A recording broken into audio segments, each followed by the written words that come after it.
ওকে, আমি একটু একেবারে এটা হচ্ছে এখান থেকে গত ক্লাস শুরু হয়েছিল। আমরা হচ্ছে এই জিনিসটা আবার রিভিউ করে দেই। সেটা হচ্ছে মেইনলি সব থেকে আমাদের যেখানে ইম্পর্টেন্স বেশি, যেটা নিয়ে পরীক্ষায় প্রশ্ন বেশি আসে, যেটা নিয়ে আমরা প্যারাও খাই, কার্যকরীমূলক সমানতা। কার্যকরীমূলক সমানতার ম্যাজিক হচ্ছে এইটুকু, যে বেসিকটা হচ্ছে যদি কোনো যৌগ সাইক্লিক হয় কার্বন সংখ্যা সেম রেখে তাহলে দুইটা হাইড্রোজেন কমে, আর যদি কোনো যৌগে দ্বিবন্ধন হয় বা পাই বন্ধন একটা বাড়ে তাহলে হাইড্রোজেন সংখ্যা দুইটা কমে। এই হচ্ছে আমাদের ম্যাজিক কথা। এবং সেখানে দেখছিলাম CnH2n হলে অ্যালকিন সাইক্লোঅ্যালকেন, তারপরে CnH2n-2 হলে অ্যালকাইন সাইক্লোঅ্যালকিন এবং ডাইইন মানে দুই বন্ধনযুক্ত হচ্ছে অ্যালকিন। তারপরে CnH2n+2 হইলে এখানে একটা ম্যাজিক শেখাইতেছিলাম, জৈব যৌগে অ্যালকোহল এবং ইথার একই টাইপের, অ্যালডিহাইড কিটোন একই টাইপের এবং অ্যাসিড এস্টার একই টাইপের। তাহলে কি কি? Alcohol, ether, aldehyde ketone, acid ester. আবারও দেখ, alcohol, ether, aldehyde ketone, acid ester. Alcohol, ether, aldehyde ketone, acid ester. Same ধাঁচের হয়। তো CnH2n+2 এরকম হলে অ্যালকোহল হয় এবং ইথার হয়। আর যদি CnH2nO, এটা অর্গানিকের সমানতা সব থেকে কমপ্লেক্স ভার্সন, এখানে হয় অ্যালডিহাইড, অ্যালডিহাইড হইলে কিটোন হবে।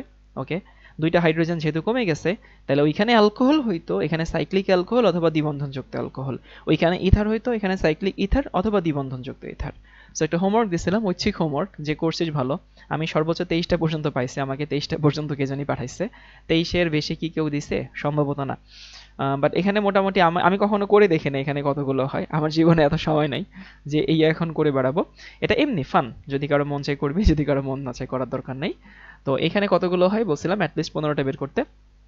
তারপরে CnH2nO2 হইলে অ্যাসিড এস্টার হয়। আমরা জানি CnH2n হইলে এটা কাইন্ড অফ বেনজিনের মতো, মানে যতগুলো হচ্ছে দ্বিবন্ধন তার যতগুলো কার্বন সংখ্যা তার অর্ধেক সংখ্যক দ্বিবন্ধন থাকবে।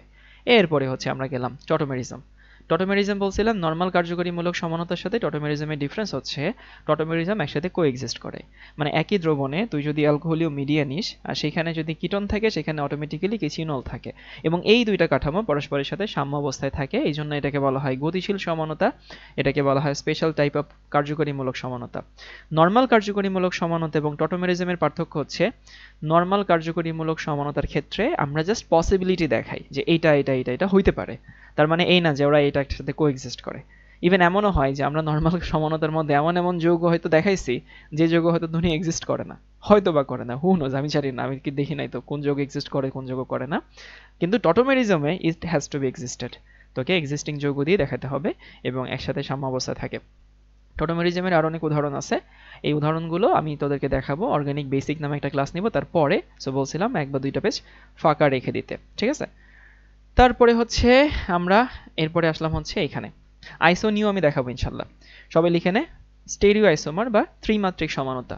আমাদের গাঠনিক সমানতা শেষ, আমাদের হচ্ছে ত্রিমাত্রিক সমানতা। রেকর্ড অন করা আছে, রেকর্ড অন করা আছে, কিন্তু তুই কথা বললি কেমনে? তো তো কথা বলার কথা না, কথা বলতে পারার কথা না। যাই হোক, ত্রিমাত্রিক সমানতা বা এটাকে ইংলিশে বলা হয় স্টেরিও আইসোমার। স্টেরিও আইসোমার,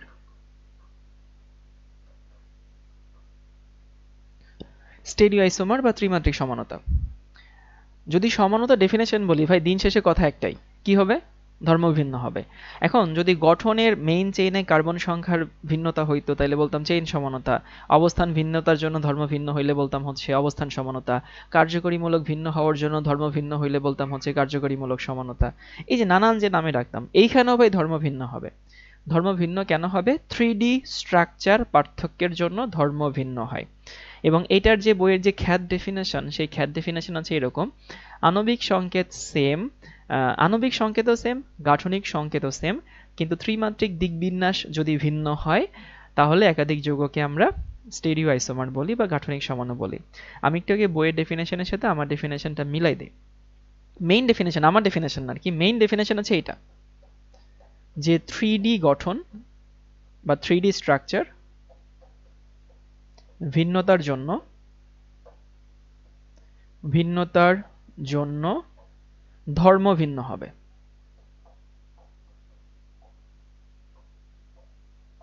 কি বললাম ভাইয়া? 3D গঠন ভিন্ন হওয়ার জন্য যদি ধর্ম ভিন্ন হয় সেটাকে আমরা কি বলি? সেটাকে আমরা 3D স্টেরিও সমাণু বলি। তাহলে 3D গঠন ভিন্নতার জন্য ধর্ম ভিন্ন। আর আমাদের বইতে লেখা আছে একাধিক যৌগ যাদের আণবিক সংকেত সেম, গাঠনিক সংকেতও সেম।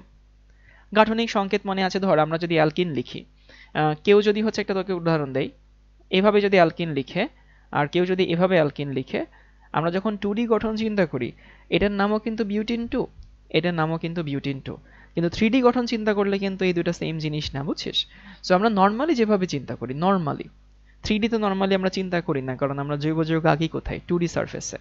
সো জৈব যৌগ 2D সারফেসে আঁকা হলে 3D গঠন ম্যাক্সিমাম সময় বিবেচনা করা হয় না, বাট তারপরও যদি আমি 3D গঠন বিবেচনা করি আর সেই 3D গঠন যদি ভিন্ন হয় তাহলে সেদেরকে বলা হয় হচ্ছে স্টেরিও আইসোমার বা ত্রিমাত্রিক সমাণু।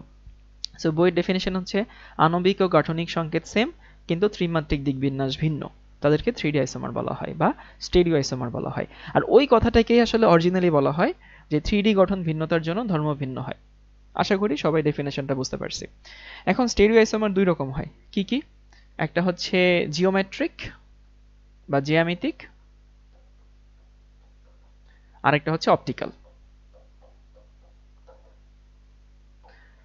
একটাকে বাংলায় বলা হয় জ্যামিতিক সমাণু, একটাকে বলা হয় অপটিক্যাল সমাণু। অনেকের প্রশ্ন আসতে পারে, ভাই এটা এক্সামে লেখা যাবে কিনা? অবশ্যই লেখা যাবে, কোনো টেনশন নিস না ভাই। সঠিক জিনিস এক্সামে লেখার জন্য ভয়ের কিসের? বুক ফোলায় লিখে দিবে। মানে এমন না যে এটা বইতে নাই দেখে এটা লেখা যাবে না, এটা লেখা যাবে, সমস্যা নাই।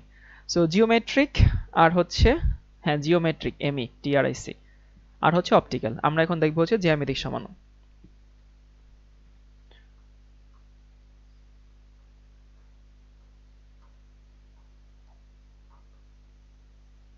জ্যামিতিক সমাণু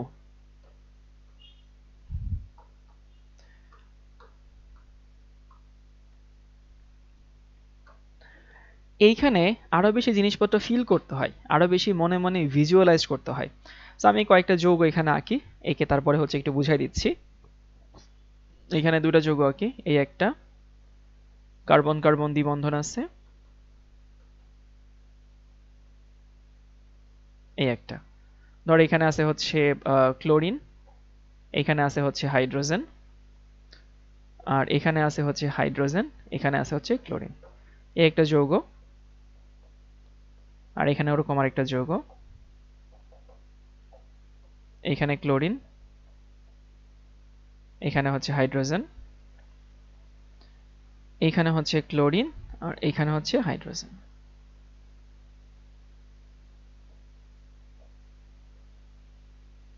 এই ফর্মুলাটার নাম আছে, এটাকে বলা হয় a wedge and dash formula. 2D সারফেসে 3D বোঝানোর জন্য এই ফর্মুলাটা ইউজ করা হয়।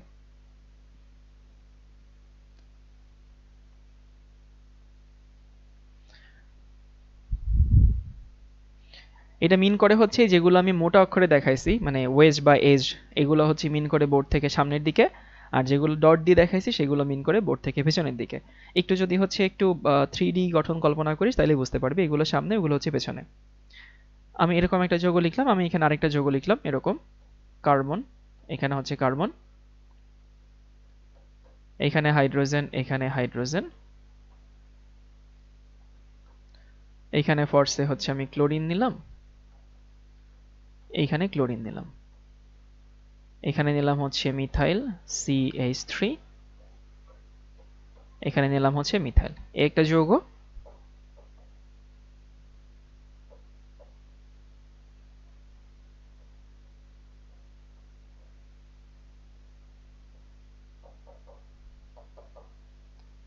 এইখানে ক্লোরিন, এইখানে হাইড্রোজেন, এইখানে হচ্ছে মিথাইল, এইখানে হচ্ছে মিথাইল, এখানে হাইড্রোজেন, এবং এখানে হচ্ছে ক্লোরিন। এই ঝটপট এই চারটা যৌগ একটু এখানে। হ্যাঁ এভাবে না লিখলেও হবে, সমস্যা নাই, কিন্তু আমি লিখাচ্ছি একটু বোঝানোর জন্য। যদি কারো খুব বেশি প্যারা না হয় তাহলে একটু এভাবে তুলে নে, প্র্যাকটিস হবে আর কি।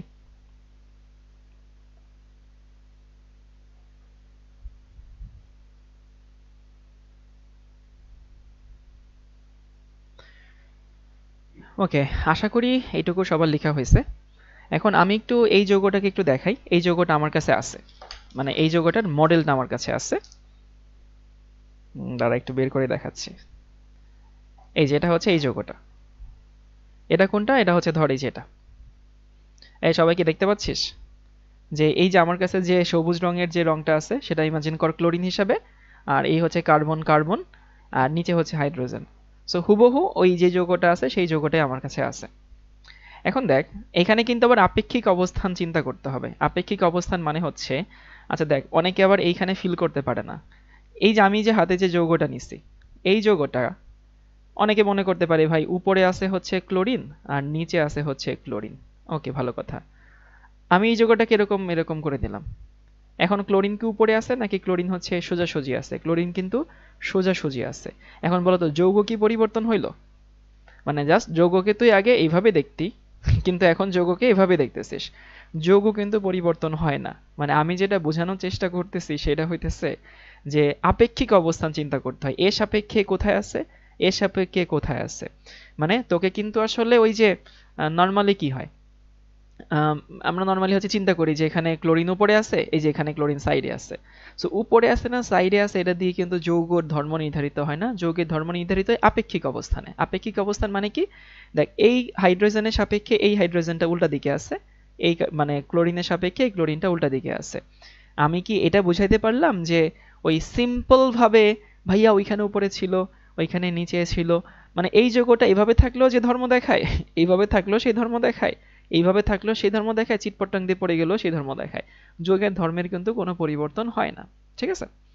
তো আশা করি এটুকু সবাইকে বুঝাতে পারছি যে হচ্ছে এখানে কি হইলো, এখানে হয়েছে দেখ দুইটা ক্লোরিন বিপরীত পাশে, আর এখানে দুইটা ক্লোরিন একই পাশে আছে। দুইটা ক্লোরিন একই পাশে আছে মানে হচ্ছে, আমি যদি হচ্ছে ধর এই যৌগটাকে একটু খুলে,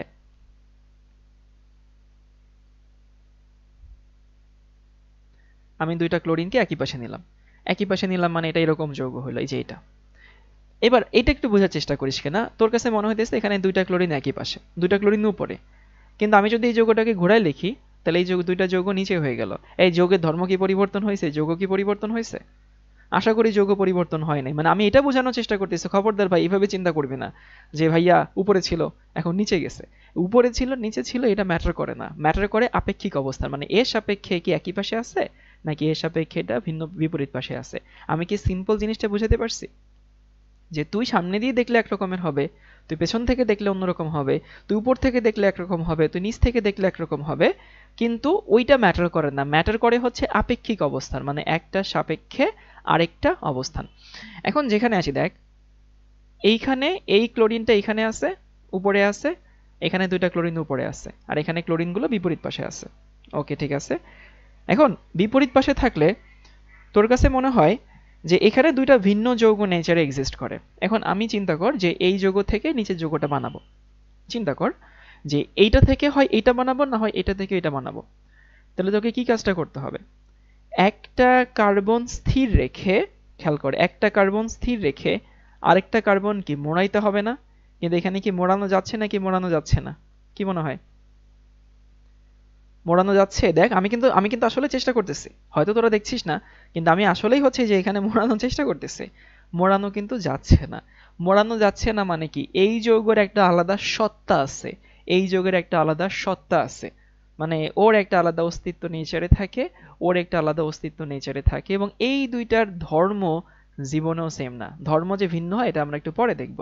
তার মানে বলতে পারি এই যৌগ আর এই যৌগ যদিও দেখে মনে হচ্ছে সিমিলার টাইপের যৌগ, যদিও দেখে মনে হচ্ছে আণবিক সংকেত অনুযায়ী দ্বিবন্ধন আছে, একটা ক্লোরিন দুইটা আছে, দুইটা দুই কার্বনে আছে, বাট তারপরে এই দুইটার ধর্ম সেম না।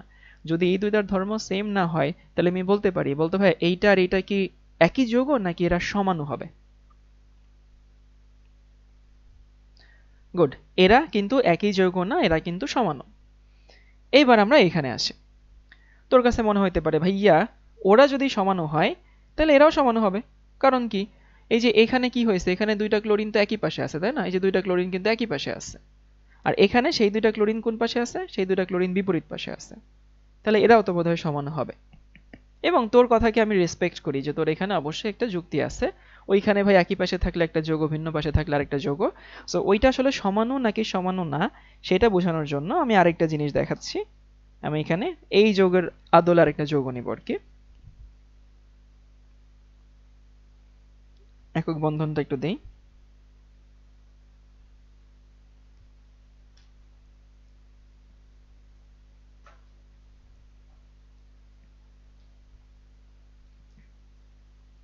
তাহলে দেখবি যে জিনিসটা খুব সুন্দর মতো ফিল করতে পারবি।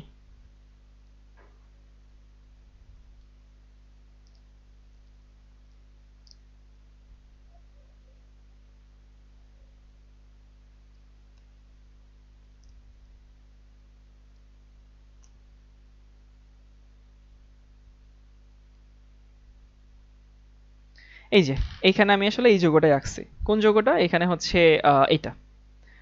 দেখ ভাই ফিল করতে পারিস কিনা, একদম হুবহু এটাই আঁকছি। ক্লোরিন দুইটা উপরে, দেখ ক্লোরিন দুইটা উপরে, দুইটা মিথাইল আসলে কোথায়? যে ক্লোরিন দুইটা পেছনে, দুইটা মিথাইল কি সামনের দিকে, আর হাইড্রোজেনটা পাশের দিকে। এখন এই যে যে যৌগটা, এই যে নিচে একটা মিথাইল আর উপর হচ্ছে দুইটা ক্লোরিন, দেখ আমি যে যৌগটা ওইখানে আঁকছি সেই যৌগটা এখানে আছে। এখন যদি এই যৌগ দুইটা উপরে হয়, আমি যদি হচ্ছে এই যৌগ দুইটাকে চেঞ্জ করতে চাই, সো আমি এটা থেকে এটা বানাবো। দেখ এটা থেকে এটা বানাইতে গেলে এই যে আমি একটুখানি ঘুরাই দিলাম, চেঞ্জ হয়ে গেছে। এখন এই যে একটুখানি ঘুরাই দিলাম, চেঞ্জ হয়ে নিচেরটা হয়ে গেছে, নিচেরটা মানে যে এটা হয়ে গেছে। আমাকে কি এখানে বন্ধন ভাঙতে হয়েছে নাকি বন্ধন ভাঙা লাগে নাই? মানে এটা কি এমনি এমনি হয়েছে না? এমনি এমনি নাকি এমনি এমনি না, সেটা বোঝার উপায় হইতেছে বন্ধন ভাঙা লাগে কি ভাঙা লাগে না। যদি বন্ধন ভাঙা লাগে তাহলে সেখানে কিন্তু একটা শক্তি দেওয়া নেওয়ার ব্যাপার স্যাপার থাকে। এখানে কিন্তু শক্তি দেওয়া নেওয়ার ব্যাপার স্যাপার ছিল, যে এখান থেকে এখানে আসতে গেলে শক্তি ব্যয় করতে হবে, এখান থেকে ওখানে গেলেও শক্তি ব্যয় করতে হবে। বাট দেখ এই যে এখানে কোনটা আছে? বিপরীত পাশে। আমি বিপরীত পাশটা একটুখানি ঘোরাবো, দেখ এই যে একটুখানি ঘোরাইলাম, আমাকে কিন্তু কোনো কষ্ট করতে হইতেছে না, যদিও এটা নতুন এই জন্য টাইট হয়ে আছে। এইখানে কিন্তু যে দুইটা একই পাশে হয়ে গেল। সো এই যৌগ আর এই যৌগ হওয়ার জন্য আমাদের কোনো রকমের কোনো বন্ধন ভাঙা লাগছে না। এই যে কোনো বন্ধন ভাঙা যে লাগছে না, তাহলে বলতো দুইটা যৌগকে হয়তো আমি ভিন্নভাবে দেখাইছি, কিন্তু আসলে এই দুইটা যৌগ কি একই যৌগ নাকি সমান? তোর কমন সেন্স বিবেক বুদ্ধি কি বলে, এরা কি সমান নাকি একই যৌগ? সো এরা কিন্তু ভাই একই যৌগ, এদের ধর্ম সেম, এরা একই যৌগ, খালি শাওন ভাইয়া দুই ভাবে দেখাইছে আর কিছু না। সো এরা সেম যৌগ। ওকে, আর এরা কি সেম যৌগ? এরা কিন্তু সেম যৌগ না। এরা কি হবে? এরা পরস্পরের সমানু হবে। ঠিক আছে, সো এরা হচ্ছে পরস্পরের সমানু। কি সমানু? এরা পরস্পরের জ্যামিতিক সমানু। তাহলে আমি হচ্ছে একটু আবারও দেখা দিচ্ছি যে হচ্ছে আমাদের জ্যামিতিক সমানতা বোঝানোর জন্য আমাদের এই জিনিসটা বুঝতে হয় যে এখানে আসলে কার্বন কার্বন কি আছে? মুক্ত ঘূর্ণন আছে। কার্বন কার্বন মুক্ত ঘূর্ণন যদি থাকে, তাহলে একটা যৌগ থেকে অন্য যৌগ বানাতে গেলে আমাদের কোনো এনার্জি খরচ করতে হয় না। এনার্জি খরচ করতে হয় না মানে সেই দুটো যৌগ আসলে একই যৌগ দুইভাবে দেখানো হয়েছে, আর কিছু না। কিন্তু এইখানে যদি কার্বন কার্বন মুক্ত ঘূর্ণন না হয়, মানে কার্বন যদি ফ্রিলি না ঘুরে, সো ফ্রিলি যদি না ঘুরে, তাহলে যদি এদের আপেক্ষিক অবস্থানটা ভিন্ন হয়, এই যে বিপরীত পাশে একই পাশে, তখন একটা থেকে আরেকটা বানানো এতটা সহজ না, বন্ধন ভেঙে চুরে তারপরে বানাইতে হয়। তাহলে কি বুঝতে পারি জ্যামিতিক সমানতা দেখানোর প্রথম শর্ত, আমি একটা শর্ত লিখে দিই। একটা শর্ত তো আমরা বের করলাম, সেই শর্ত কি? কার্বন কার্বন মুক্তভাবে ঘুরবে নাকি ঘুরবে না? শর্ত হচ্ছে কার্বন মুক্তভাবে ঘুরবে না। এটাকে ইংলিশে বলা হয় হিন্ডার্ড রোটেশন। যারা ইংলিশ ভার্সনের আছিস লিখে নিস। আর বাংলায় বলা হয় কার্বন কার্বন মুক্ত ঘূর্ণন থাকবে না, বা কার্বন কার্বন মুক্ত ঘূর্ণন হবে না। ফ্রিলি না ঘুরে কোনটা আমরা বুঝবো কেমনে? হ্যাঁ বলে দিব তো। তাহলে প্রথম শর্ত হচ্ছে কার্বন কার্বন মুক্ত ঘূর্ণন হবে না। ওকে, যদি কোথাও কার্বন কার্বন মুক্ত ঘূর্ণন না থাকে, তাহলে সেইখানে হচ্ছে আমরা মোটামুটি আইডিয়া করতে পারি যেখানে কি আছে, জ্যামিতিক সমানতা হলেও হতে পারে। হিন্ডার্ড রোটেশন, হিন্ডার্ড মানে কি? বাধাপ্রাপ্ত না। এখন কোথায় কোথায় কার্বন কার্বন মুক্ত ঘূর্ণন হবে না? দেখ ভাই, যদি কোথাও দ্বিবন্ধন থাকে, আমরা কি জানি দ্বিবন্ধন থাকলে সাইড বাই সাইড ওভারল্যাপ হয় না? সো সাইড বাই সাইড যখন ওভারল্যাপ হয় তখন কার্বন কার্বন মুক্ত ঘূর্ণন হয় না। গেল এটা। যদি কোথাও দ্বিবন্ধন না থেকে, ধর কার্বনের সাথে কার্বনের সিঙ্গেল বন্ধনই আছে, কিন্তু এরকম একটা সাইক্লিক যৌগ আছে, তো এখানে চিন্তা কর, একটু মনে মনে চিন্তা কর যে হচ্ছে আচ্ছা আমি আমার কাছে দেখাই দিচ্ছি, আমার কাছে এই যৌগ বানানো আমার আহামরি কঠিন কিছু না। আমি একটা সাইক্লিক যৌগ বানাবো, এবং সেই সাইক্লিক যৌগ বানাই তোদেরকে একটু দেখানোর চেষ্টা করব যে সাইক্লিক যৌগ আসলে কার্বন কার্বন হিন্ডার্ড রোটেশন থাকে। এতগুলো স্ট্রাকচার আছে, কেন তোদেরকে দেখাবো না? এই পাই বন্ধন পাশাপাশি ওভারল্যাপ করে না, বাচ্চাকালে শিখছিলাম।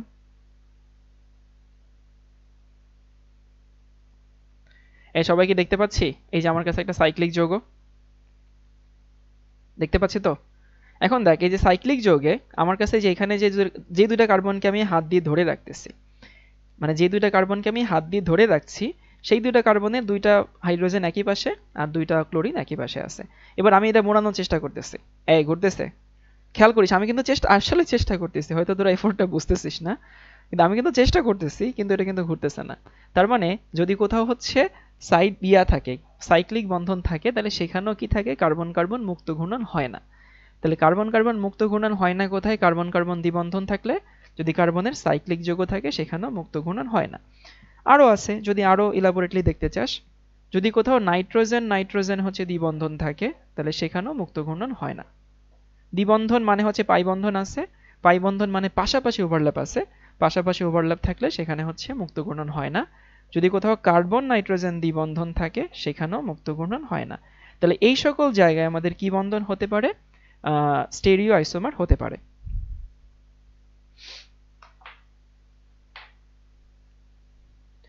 ওকে, তাহলে হচ্ছে আমরা দেখলাম যে হচ্ছে স্টেরিও আইসোমার এর প্রথম টাইপ ছিল জ্যামিতিক সমানতা। জ্যামিতিক সমানতার ক্ষেত্রে আমরা দেখলাম যে প্রথম শর্ত হচ্ছে কার্বন কার্বন মুক্ত ঘূর্ণন হবে না। সো কার্বন কার্বন মুক্ত ঘূর্ণন হয় না এরকম যৌগ কি আছে, যদি কার্বন কার্বন দ্বিবন্ধন থাকে। ওকে, ট্রিপল বন্ড থাকলে কি হবে, একটু পরে আনসার পেয়ে যাবে, তোদের ম্যাক্সিমাম প্রশ্নের আনসারই 10 মিনিট পরে হয়ে যায় এরকম প্রশ্ন।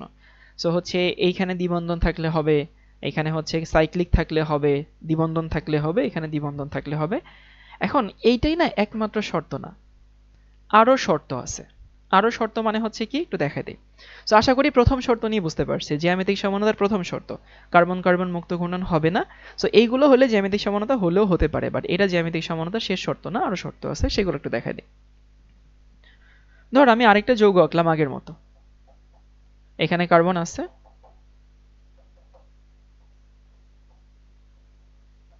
এখানে হচ্ছে হাইড্রোজেন আছে, হাইড্রোজেন আমি এখানে নিলাম হচ্ছে ক্লোরিন, এবং এখানে নিলাম হচ্ছে ক্লোরিন, আর এইখানে হাইড্রোজেন, এখানে হচ্ছে হাইড্রোজেন।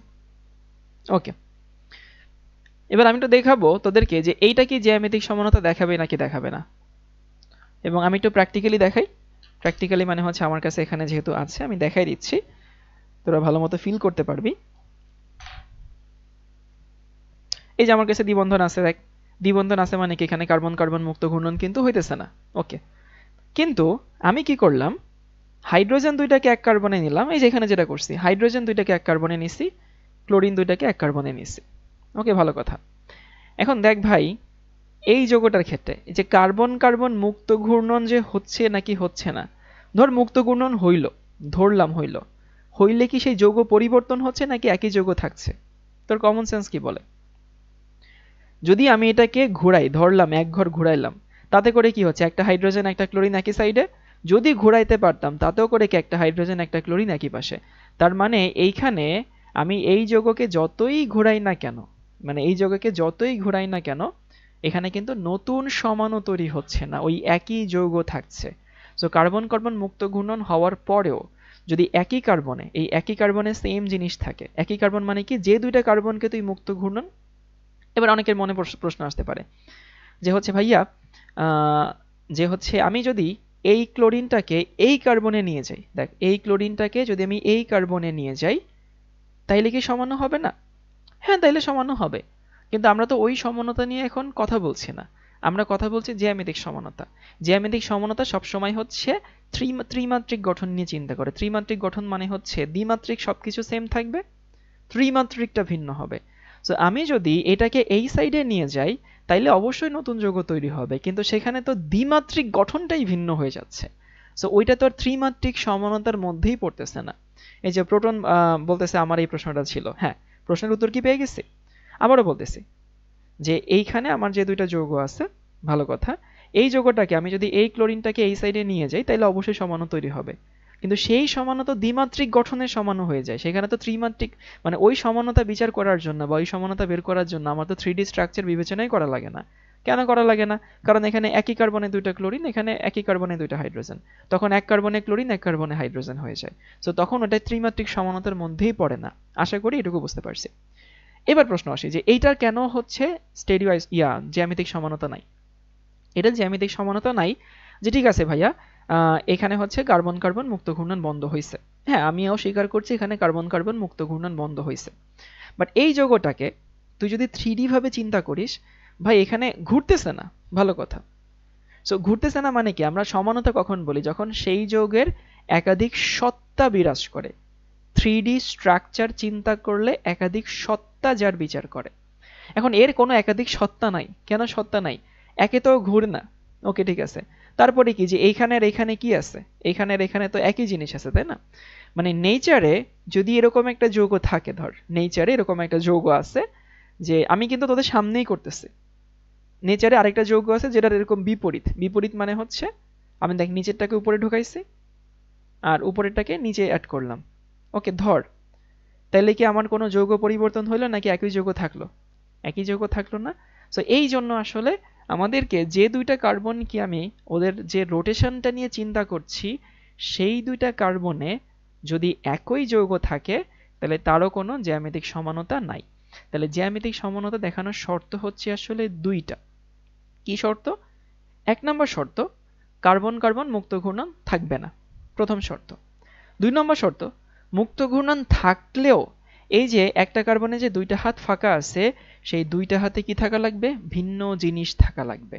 তখন সে জ্যামিতিক সমানতা দেখাবে, আদারওয়াইজ সে জ্যামিতিক সমানতা দেখাবে না। ওকে, তাহলে আমরা একটু কয়েকটা, সো এটার কোনো জ্যামিতিক সমানতা নাই, এটার কোনো জ্যামিতিক সমানতা হবে না, আমরা ক্রস সাইন দিলাম। কয়েকটা জিনিস আমি একটু দেখা দিচ্ছি, নো জ্যামিতিক সমানতা। আচ্ছা, এরপরে তাহলে আমাদের 2 নম্বর শর্ত কি? 2 নম্বর শর্ত হচ্ছে একই কার্বনের দুই হাতে, একই কার্বনের দুই হাতে ভিন্ন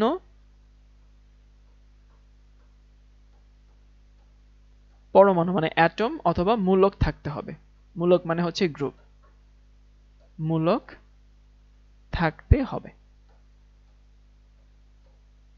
যদি থাকে তাহলে সেখানে জ্যামিতিক সমানতা আসবে। এবং ভাই জ্যামিতিক সমানতা দিয়ে অ্যাডমিশন টেস্টে সবথেকে বেশি প্রশ্ন এই জায়গা দিয়েই আসে।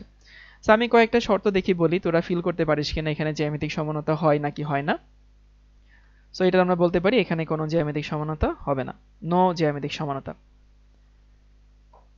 আচ্ছা, ধর আমার কাছে কার্বন কার্বন দ্বিবন্ধন আছে, এখানে কার্বন কার্বন দ্বিবন্ধন আছে এবং এখানে আছে AB কার্বনের সাথে, এইখানে আছে AB।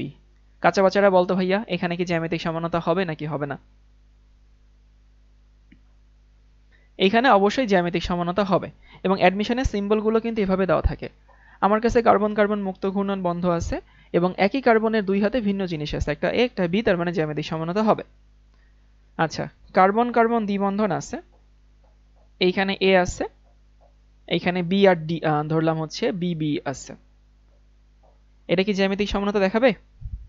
এ কিন্তু জ্যামিতিক সমানতা দেখাবে না। কেন দেখাবে না? কারণ এখানে দুই কার্বনে একই জিনিস আছে, মানে একই কার্বনে দুই হাতে সেম জিনিস আছে, সো জ্যামিতিক সমানতা দেখাবে না। ধরলাম এখানে AB আছে কার্বন, এখানে কার্বন আছে কিন্তু B এবং D আছে বা BB আছে। BB না, আমি ধরলাম হচ্ছে ধর DD আছে। এই কি জ্যামিতিক সমানতা দেখাবে? এই সাইড দেখে মনে হইতে পারে জ্যামিতিক সমানতা দেখাবে, কিন্তু ভাই ওই সাইডে আবার কি আছে? ওই সাইডে সেম জিনিস আছে, মানে এটাও কি দেখাবে না? জ্যামিতিক সমানতা দেখাবে না। এবং তোদেরকে আমি একটা প্রশ্ন দেই, এই প্রশ্নটা কোথায় জানি আসছিল, প্রশ্নটা আসছিল হচ্ছে, আচ্ছা ডিউতে আসছিল, তারপরে হচ্ছে রাজশাহী ইউনিভার্সিটিতে আসছিল। প্রশ্নটা পড়ে তোরা মজা পাবি। এবং এটা যদি কারো বেসিক ক্রিস্টাল ক্লিয়ার না থাকে, মানে জ্যামিতিক সমানতা সবাই খালি মুক্ত ঘূর্ণন নিয়ে, মানে সব টিচার সব ভাইয়ারা খালি মুক্ত ঘূর্ণন নিয়ে পড়ায়। এখন মুক্ত ঘূর্ণন বের করা ইজি পেয়েছি, কিন্তু এই সিলি কনসেপ্টটা না জানা থাকলে অনেকে হাটকে যায়। সো ডিউতে যে প্রশ্নটা আসছিল সেই প্রশ্ন হচ্ছে এরকম, এটা ডিউ আসছিল, এটা জগন্নাথও আসছিল, ডিউ 19, তাহলে লিখে নিতে পারিস। প্রশ্ন ছিল হচ্ছে নিচের কোনটি জ্যামিতিক সমানতা প্রদর্শন করে? কোনটি জ্যামিতিক সমানতা দেখায়? প্রদর্শন না করে আমি সংক্ষেপে লিখে দিই, দেখায়। আমাদের প্রথম অপশন ছিল হচ্ছে এইটা, অপশন ক, CH3, এখানে 3, এখানে হচ্ছে N, এটা একটা। অপশন খ, সেখানে দেওয়া ছিল হচ্ছে CH3, CH, এবং এখানে হচ্ছে CH2। আচ্ছা দেখি এইখানে যে দুটো অপশন লিখছি সেই দুটো অপশন কি দেখায় নাকি দেখায় না, মানে এই দুটো অপশন কি হবে নাকি হবে না? ভাই এই দুটো অপশন জীবনে উত্তর হবে না, কারণ এর একটা হচ্ছে আমার কোনো শর্তই মানে না, এটা প্রথম শর্ত মানে দ্বিতীয় শর্ত মানে না।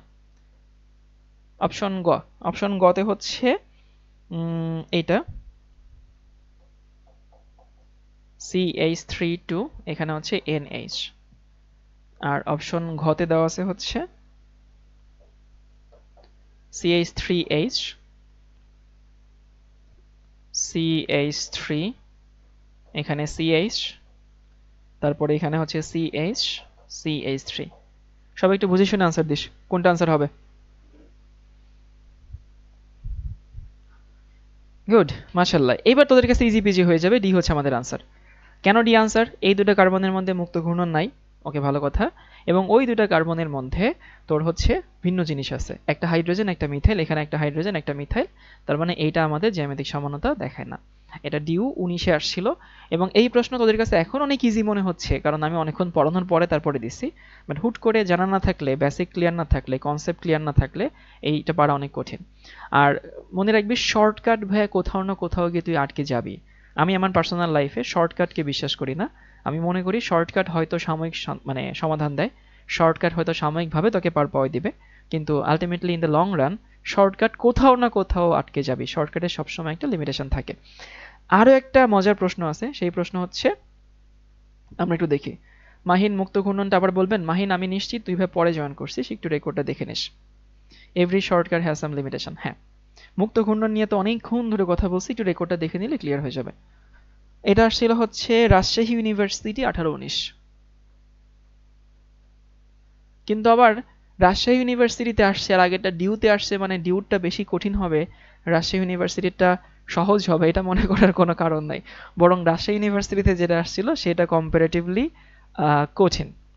আমি আমার লাইফে একটা তোদের মজার স্মৃতি শেয়ার করি, তোদের ভাল লাগবে। এটা গল্প না, একেবারে আমার লাইফের সত্যি ঘটনা। আমি যখন কলেজে পড়তাম তখন আমি অনেক পড়াশোনা করতাম, তো মাইগ্রেন ব্যথা হইতো তখন, এই যে মাথার দুই পাশে খুব ব্যথা হইতো। তো পরে হচ্ছে রেজা স্যারের কাছে, যারা নরডেমে আসিস রেজা স্যারকে চিনিস, তো স্যারের কাছে আমি বলছিলাম যে স্যার আমার মাইগ্রেন ব্যথা হয়, তো স্যার আমাকে হচ্ছে গ্রিন হোমিও হল, যদি কেউ শান্তিনগরের আশেপাশে থেকে থাকিস ওইখানে স্যার আমাকে সাজেস্ট করছিল, স্যারের পরিচিত একজন ডাক্তার। তো হচ্ছে আমি স্যার আমাকে যেতে বলছিল, ওইখানে ডাক্তারের কাছে গেছিলাম মাইগ্রেনের পেইনের জন্য। তো গ্রিন হোমিও হলে যদি কেউ যেয়ে থাকে, শান্তিনগর মোড়েই ওটা, তো ওদের হচ্ছে প্রথমে ডাক্তার দেখানোর পরে তারপরে হচ্ছে নিচে ওষুধের জন্য ওয়েট করতে হয়। ওয়েটিং রুমটা হচ্ছে মুখোমুখি দেওয়া, চেয়ার দেওয়া, মানে মুখোমুখি বসতে হয়, দুই সারিতে মানুষজন বসে।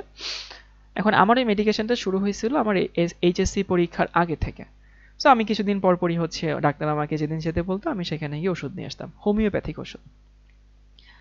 তো অ্যাডমিশনের আগে আর কি, অ্যাডমিশনের আগে যখন নটরডেমে উঠছি, সেকেন্ড ইয়ারে উঠছি, তখন তো খুব ভাব ভাব, মানে হচ্ছে নটরডেমে পড়ি, তারপরে হচ্ছে কি বলে, আমি হচ্ছে বুয়েট মেডিকেল ডিউ ছাড়া তো পাত্তাই দিচ্ছি না প্রথম দিকে আর কি। তো যখন এইচএসসি পরীক্ষা হইলো, যখন অ্যাডমিশন সময়টা আসলো, তখন আমার কাছে ভাই কোনো মতো একটা পাবলিকে চান্স পাইলেই হয়, মানে অ্যাডমিশনে ইভেন যে বুয়েটে ফার্স্টও হবে, ডিউতে যে ফার্স্টও হবে, তারও মনে হয়, আমার মনে হয় এইরকম একটা পরিস্থিতি আসে যে ভাই আগে একটা পাবলিকে চান্স পেয়ে নেই, একটা পাবলিকে চান্স সিকিউর করি, তারপরে ডিউ বুয়েট মেডিকেল পরে দেখা যাবে। মানে এমন একটা ক্রাইসিসের সময়, মানসিকভাবে মানুষ খুবই ক্রাইসিসে থাকে এই সময়টা। তো যাই হোক, আমি ওই গ্রিন হোমিও হলে ওষুধ আনতে গেছিলাম, ওই দিন আমার ডিউর রেজাল্ট দিছিল, বুঝছিস? তো যেদিন ডিউ রেজাল্ট দিছে, খুশি মনে কোনো টেনশন নাই, রেজাল্ট আমি ভালো করছি, আমি ওখানে গেছি ওষুধ আনতে, এনে নিচে হচ্ছে বসছি। তো তখন আমার সামনে একটা ভাইয়া বসছে, উনি চট্টগ্রাম ইউনিভার্সিটির, এবং ওই চট্টগ্রাম ইউনিভার্সিটির যে লোগো, সেই লোগোটা ওনার টি শার্টে আর কি, উনি ওই ইউনিভার্সিটির একটা টি শার্ট পরে ওখানে আসছে। এবং আমার ওই দিন ডিউর রেজাল্ট দিছে, কিন্তু থাকে না যে একটা একটা প্রতিষ্ঠানকে মনে প্রাণে ধারণ করা, তো যেদিন রেজাল্ট দিছে ওই দিন বিকাল বেলায় আমি গেছিলাম। সো ডিউর রেজাল্ট দিছে, বাট আমি যে ডিউতে চান্স পাইছি এটা না এখনো মনে প্রাণে আমি ধারণ করি নাই, কারণ আজকেই তো চান্স পাইছি। তো ওই ভাইটাকে দেখে আমার কাছে মনে হয়েছে, আরে ভাইয়া, ভাইয়া এত জোস যে চট্টগ্রাম ভার্সিটিতে পড়ে, মানে আমার কাছে ওনাকে দেখে তো আমি মুখে মুখে বলি নাই, আমি মনে মনে বলতেছে যে ভাইয়াটা এত জোস, চট্টগ্রাম ভার্সিটিতে পড়ে, আচ্ছা আমি যদি চান্স পাইতাম, এরকম নানান ভাবে চিন্তা করতেছি। হুট করে আমার মাথায় আসছে, আরে ধুর, আমি তো ডিউতে চান্স পাইছি, চট্টগ্রাম ভার্সিটি দেখে আমার এত আবেগ আপ্লুত হওয়ার কি আছে। তো যাই হোক, ওই Rajshahi university Dhaka university comparison আসলো দেখে এই গল্পটা আমার মনে পড়ে গেল। তো মোর কথা হচ্ছে এরকম যে ওই অ্যাডমিশনের সময় দেখবি একটাতে চান্স পেয়ে গেলেই হচ্ছে তোর অনেক ভালো লাগবে আর কি। আর Dhaka university, Rajshahi university, Chittagong university এগুলো আসলে কোনো ম্যাটার করে না। এখানে আসে যে রাজশাহী ইউনিভার্সিটি 2018, এখানে যে প্রশ্ন আসছে, আহ, নিচের কোন যৌগটি জ্যামিতিক সমানতা রয়েছে?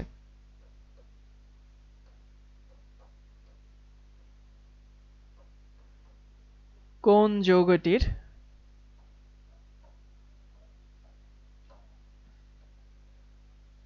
জ্যামিতিক সমানতা আছে? এই হচ্ছে প্রশ্ন। প্রশ্ন আগের মতোই, যে নিচের কোনটি হচ্ছে জ্যামিতিক সমানতা আছে। সো তোর প্রশ্ন হচ্ছে অপশন কতে দেওয়া আছে হচ্ছে 1,2 ডাইক্লোরো ইথেন।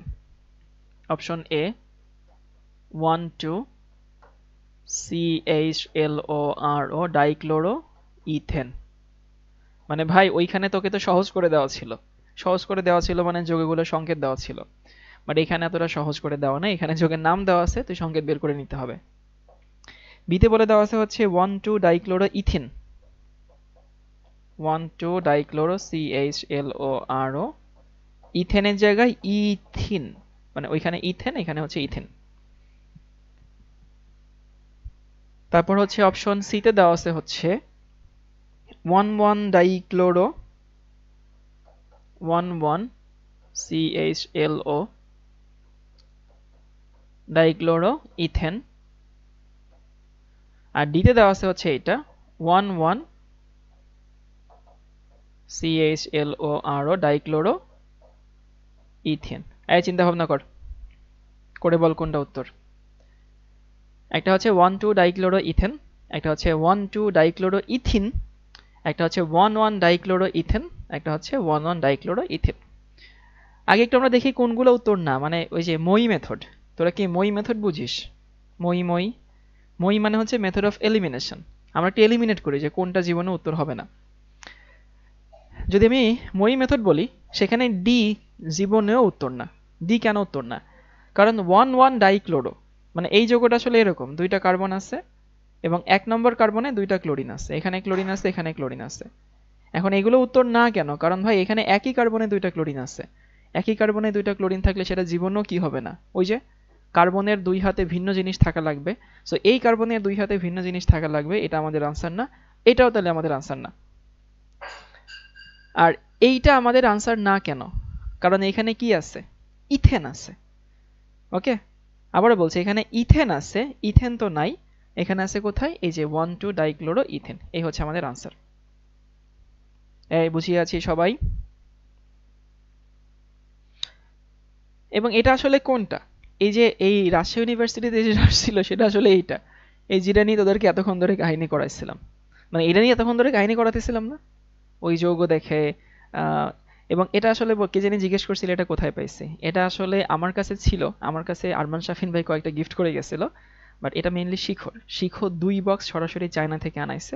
আমি এবার তোদেরকে পড়ানোর জন্য শিখন থেকে হচ্ছে ওইখান থেকে কিছু নিয়ে আসছি আর কি ব্যাগে করে, এটা আবার ফেরত দিয়ে আসবো।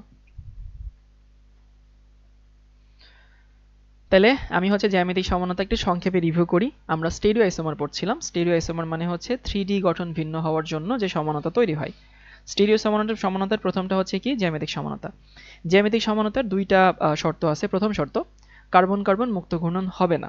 এখন কার্বন কার্বন মুক্ত ঘূর্ণন যদি না হয়, যদি কার্বন কার্বন মুক্ত ঘূর্ণন যদি না হয়, তাইলে আমরা সেখানে জ্যামিতিক সমানতা একটা হলেও হতে পারে। গেল এটা।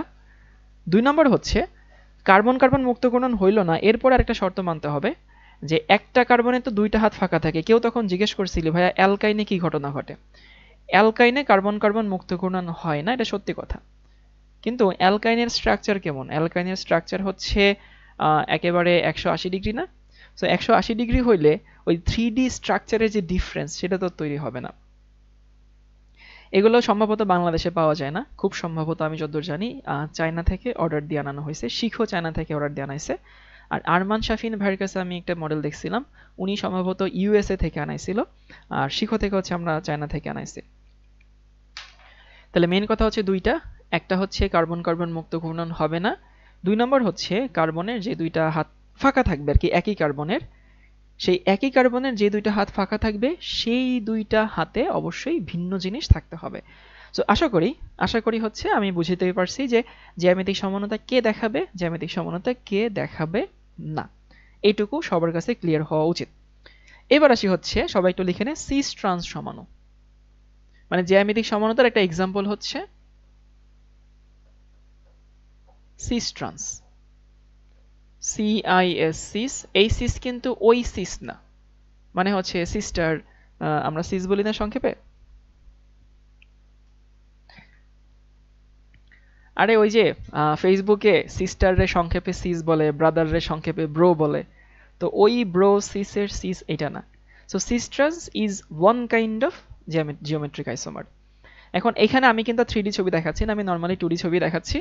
2D মানে হচ্ছে ওই যে এত প্যারা না নিয়ে, এখানে হচ্ছে কার্বন, এখানে কার্বন, ধর এখানে ক্লোরিন আছে, এখানে ক্লোরিন আছে, এখানে হাইড্রোজেন, এখানে হাইড্রোজেন, এটা একটা, আর কার্বন, এইখানে আছে হচ্ছে ফরসে ক্লোরিন, এইখানে হচ্ছে ক্লোরিন, এখানে হাইড্রোজেন, এখানে হাইড্রোজেন। তো যদি এরকম হয় যে দুইটা সমধর্মী জিনিস একই সাইডে থাকে, এই যে এখানে যেরকম আছে, তো আমি ক্লোরিনকে একটু মার্ক করেই দেখাই দিই, এখানে আমাদের ক্লোরিন আছে, এখানে আমাদের ক্লোরিন আছে, সমধর্মী জিনিস একই সাইডে আছে, আর এখানে সমধর্মী জিনিস কি আছে, বিপরীত সাইডে আছে। সো যদি দুইটা সমধর্মী জিনিস একই সাইডে থাকে তখন সেটাকে আমরা বলি সিস আইসোমার, সো এটা হচ্ছে সিস আইসোমার। আর যদি বিপরীত পাশে থাকে, ট্রান্স মানে উল্টাপাল্টা, তাই না, এটাকে বলা হয় ট্রান্স আইসোমার। একটা হচ্ছে সিস আইসোমার, একটা হচ্ছে ট্রান্স আইসোমার। এইবার চলো দেখি বাচ্চারা একটা মজার জিনিস সলভ করি, তোদের ভাল লাগবে এটা। এটুকু সবার লেখা হয়েছে?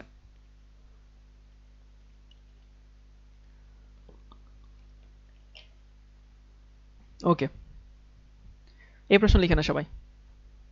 C4H8 এর মোট সমাণু কত? দেখ তো এটা কি তোদের খাতায় আছে কি আছে নাই, আমি জানি এটা তোদের খাতায় আছে, কিন্তু যখন তোদের খাতায় এটা আছে তখন একটু সেখানে যাই, ওইখানে আমি একটা কথা লিখে দিছিলাম, সেই কথাটা কি মনে আছে? প্রশ্নের মধ্যে একটু উল্টাপাল্টা ছিল, প্রশ্নের মধ্যে আমি একটু একটা লাইন লিখে দিছিলাম, সেই লাইনটা একটু তোদেরকে দেখাবো। Chain isomer, positional isomer, metamerism, কার্যকরীমূলক সমানতা, এই যে এখানে দেখছি সেখানে একটা কথা লিখে দিছিলাম C4H8, আমরা এখানে যেগুলো দেখাইছিলাম সেগুলো কি সমাণু ছিল, সেগুলো গাঠনিক সমাণু ছিল। কিন্তু যদি গাঠনিক সমাণু কয়টা ছিল বলছিলাম মুখস্থ করতে, 1 2 3 4 5টা ছিল, ওই পাশে আর আছে কিনা জানি না, দেখি, হ্যাঁ 5টা ছিল। কিন্তু যদি এইটার কখনো গাঠনিক সমাণু না চেয়ে, যেটা আমি মাত্র দেখাইলাম, মোট সমাণু চাই, তাইলে কিন্তু ভাইয়া কাহিনী আছে। এবং অনেকে বলতে পারে ভাইয়া কখন বুঝবো যে এই কাহিনী আছে নাকি এই কাহিনী নাই? মনে রাখবি যদি কোথাও দ্বিবন্ধনের ব্যাপার স্যাপার থাকে তাইলে কাহিনী আছে, তোকে তখন একটু চিন্তা ভাবনা করতে হবে। দ্বিবন্ধন না থাকলে ওই কাহিনী নাই, অ্যালকোহল ইথারে ওই কাহিনী হবে না, অ্যালডিহাইড কিটোনে ওই কাহিনী হবে না, বাট অ্যালকিন যেখানে আছে সেইখানে কাহিনীটা হবে। সো আমরা তো জানি, আবার দেখ প্রিভিয়াস পর একটা রিভিশন হোক, রিভিশনটা হচ্ছে এখানে অ্যালকিন হবে, সাইক্লোঅ্যালকেন হবে। সো আমি সাইক্লোঅ্যালকেনটা আগে আঁকি, এই যে আমাদের সাইক্লোঅ্যালকেন, তারপর হচ্ছে ত্রিভুজ বানাবো, ত্রিভুজ বানায় একটা শাখা, আর সাইক্লোঅ্যালকেন হয় না, ওকে। এরপরে হচ্ছে আমি দেখাবো এইখানে একটা 4 কার্বনের, এইখানে আছে 4 কার্বনের একটা, এইখানে হচ্ছে 4 কার্বনের একটা। এই কারো কাছে কি মনে হচ্ছে যে অবুঝ মনে এই দুইটা সেম কি সেম মনে হচ্ছে? তোরা কি বুঝিস যে এই দুইটা আলাদা জিনিস? কেন আলাদা জিনিস? কারণ এইটা হচ্ছে সিস বিউটিন 2 আর এটা হচ্ছে কি ট্রান্স বিউটিন 2, এটা কিন্তু কখনোই কি জিনিস না, সেম জিনিস না। আর তারপরে আমরা যেটা দেখাইছিলাম সেগুলো তো আগের মতোই আছে। তাহলে ওইখানে ছিল 5টা, এখানে কয়টা হয়ে গেছে, এখানে হয়ে গেছে কিন্তু 6টা, মানে একটা বেড়ে গেছে। এই বাচ্চা বাচ্চারা বুঝিয়াছি, এর একটু নিচে লিখি আর কি।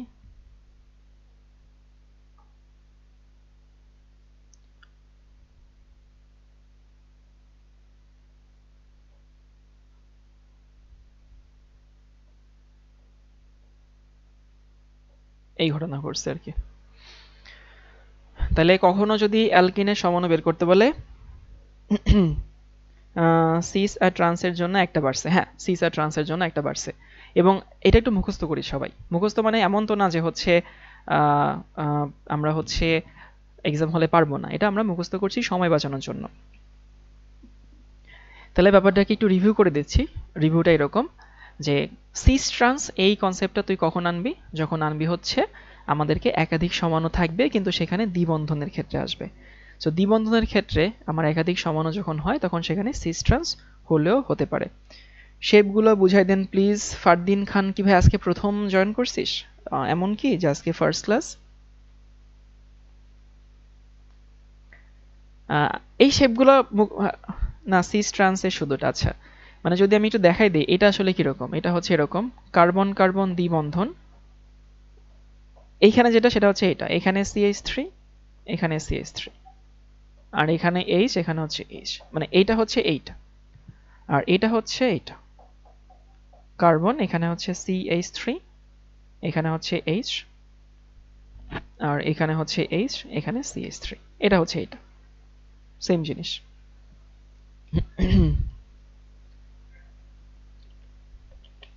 ওকে, তাহলে আশা করি এই কনসেপ্টটা সবাইকে বুঝাতে পারছি। যদি দুইটা কার্বন একই পাশে মানে একই টাইপের জিনিস যদি একই পাশে থাকে তাহলে সেটা সিস, আর একই টাইপের জিনিস যদি বিপরীত পাশে থাকে তাহলে সেটা হচ্ছে ট্রান্স।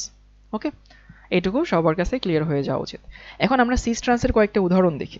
মানে কয়েকটা উদাহরণ মানে হচ্ছে কয়েকটা যৌগ যদি কখনো পরীক্ষায় আসে, হুট করে আসলেও আসতে পারে।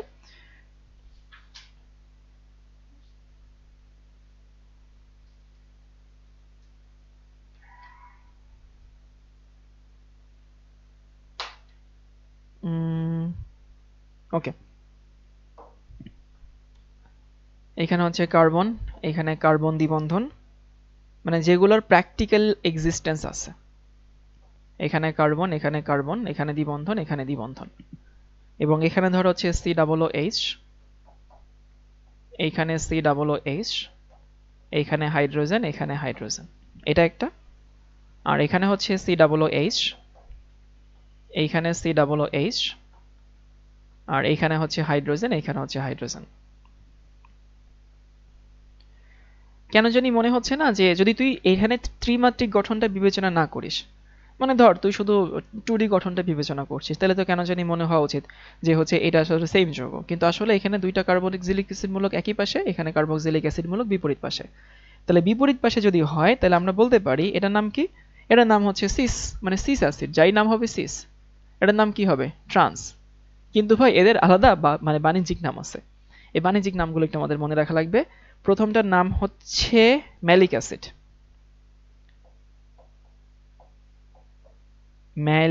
ম্যালিক বা ম্যালিক, শোন ম্যালিকও বলে ম্যালেইকও বলে, এটা হচ্ছে ম্যালিক অ্যাসিড, ইংলিশ থেকে বাংলা।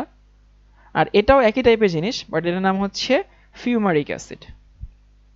আমি ইংলিশটা লিখি, ইংলিশ লিখলে প্যারা কম খাইতে হবে।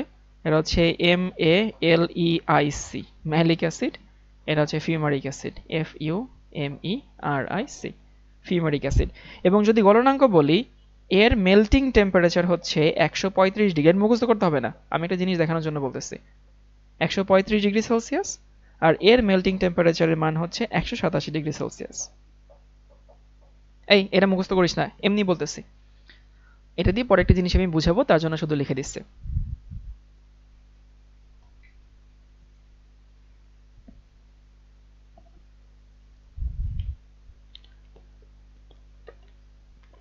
ইংলিশে লিখলে ভাব বাড়ে না, মানে কেমিক্যালস গুলো নাম তো আসলে মেইনলি ইংলিশের। এখানে MALEIC, এখন কেউ যদি বলে এটা ম্যালিক অ্যাসিড, তুই তো তারে ভুল বলতে পারবি না। আর কেউ যদি একটু ব্রিটিশ অ্যাকসেন্টে বলে ম্যালিক অ্যাসিড, তারাও তো ভুল বলা যায় না। সো কোনো বইতে হচ্ছে ম্যালিক অ্যাসিড লিখে, কোনো বইতে ম্যালেইক অ্যাসিড লিখে। এখন কোনটা লিখে দিব তার থেকে থাক, ওই ভেজালে না যাই ইংলিশে লিখে দিলাম, কোনো প্যারা নাই। যেমন এটা হচ্ছে কিছুদিন আগে একটা কোথায় জানি পড়াতে গিয়ে ও হচ্ছে অ্যারহেনিয়াস।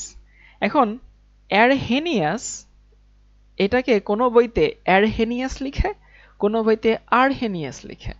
এখন ARHENIOUS কেউ যদি এটাকে আরহেনিয়াস বলে তারা তো পিটানো যাবে না, কেউ যদি এটাকে অ্যাডহেনিয়াস বলে তারাও তো পেটানো যাবে না। সো আসলে এই জন্য হচ্ছে ঠিক আছে ভাই, ইংলিশে লিখি সবই ঠিক আছে। এখন তোদেরকে বলতে চাইছিলাম যে আণবিক সংকেত সেম হোক না গাঠনিক সংকেত সেম হোক সেটা আমার দেখার বিষয় না। আমার দেখার বিষয় ধর্ম ভিন্ন হবে। ধর্ম যে ভিন্ন হয় সেটার প্রমাণ তো অলরেডি আমরা পেয়ে গেছি। এর গলনাঙ্ক কম, এর গলনাঙ্ক হচ্ছে কি হয়, বেশি হয়। তাইলে কি এখান থেকে একটা জিনিস আইডিয়া করতে পারিস যে সিস সমান ওর গলনাঙ্ক কি হয়, কম হয়। সো আমাদের পরীক্ষার জন্য আসলে ইম্পর্টেন্ট কি, ইম্পর্টেন্ট হচ্ছে সিস ট্রান্সের কার কি বৈশিষ্ট্য আছে সেইগুলো দেখা। আরেকটু জিনিস বলে দেই, যদি এখানে কেউ সঞ্জিত কুমার গুহ স্যারের বই পড়ে থাকিস, সঞ্জিত কুমার গুহ স্যারের বইয়ে একাধিক দ্বিবন্ধন থাকলে সেইখানে কতগুলো জ্যামিতিক সমাণু হয় সেইটার একটা ফর্মুলা দিয়ে দিছে। সেই ফর্মুলার কোনো আগামাথা কিচ্ছু নাই। মানে আমি হচ্ছে অনেক বিদেশি রাইটারের বই পর্যন্ত ঘাটাঘাটি করছি, বাট ওই ফর্মুলার আগামাথা তো কিছু নাই। তারপরে হচ্ছে ওই ফর্মুলা আমাদের কোনোদিন কোনো পরীক্ষায় লাগবে না। ইভেন তুই যদি অনার্সেও হয়তো কেমিস্ট্রি পড়াশোনা করিস তাইলেও হয়তো লাগবে না। তো এই জন্য গুহ স্যারের বইয়ে যদি কেউ পড়ে থাকিস, যদি কেউ ফলো করে থাকিস, একাধিক দ্বিবন্ধন থাকলে কতগুলো সমাণু হয় সেখানে 3টা শর্ত দেওয়া আছে, ওইটা পড়ার দরকার নেই, এটা সবাই স্কিপ করে যাস। এবার আমরা একটু সিস এবং ট্রান্সের মধ্যে পার্থক্য দেখব। আর সবাইকে বলে দিই, খাতায় যখন পার্থক্য লিখবি তখন চেষ্টা করবি যে বক্স করে লেখা। আমরা অনেকে খ্যাতের মতো পার্থক্যগুলো একবারে প্যারা আকারে লিখি। পার্থক্যগুলো প্যারা আকারে লিখতে গেলে হচ্ছে দেখতেও সুন্দর লাগে না, সেই জিনিসটা শোভাবর্ধনও করে না। একটা বই বলেন যেটা আপনার কাছে ইজি লাগে। আমার কাছে ইজি লাগে কবির স্যারের বই, এটা আমার কাছে যারা পড়ে তারা জানে। মানে কবির স্যারের বইটা পার্সোনালি আমার খুবই পছন্দের। কেন পছন্দের? কারণ বইটা খুব সহজ।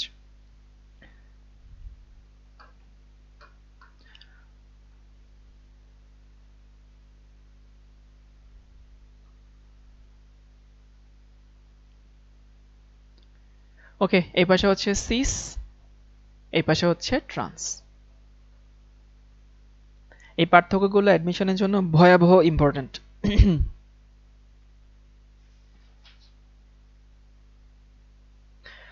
আচ্ছা, আমি বলবো না, তোরাই বলবি, তোরা যা বলবি আমি এখানে তাই লিখব।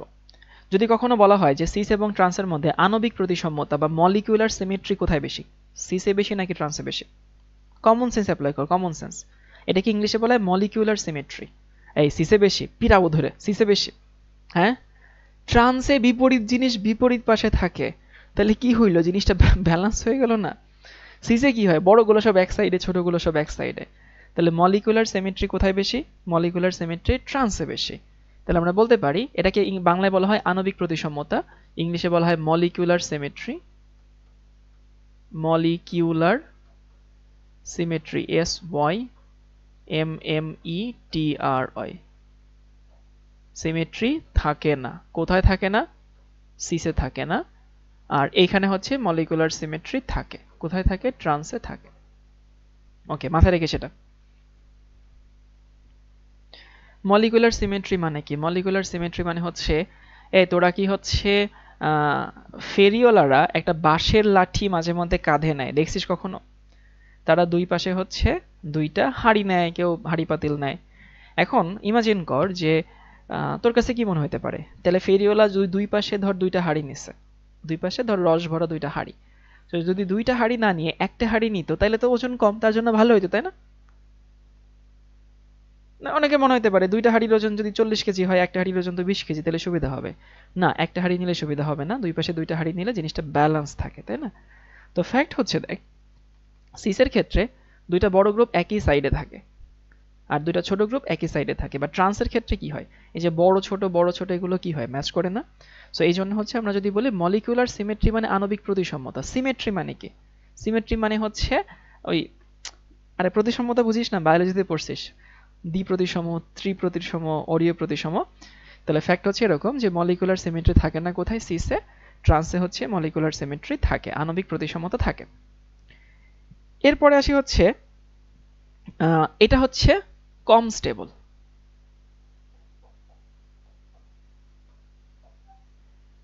এটা হচ্ছে বেশি স্টেবল। এটাও কেন ভাই কম স্টেবল বেশি স্টেবল না কেন? একটু বুঝাই দিচ্ছি। দেখ এই যে আমি এখানে এটা দিয়ে দেখাই যেহেতু আমার কাছে মডেলটা আছে।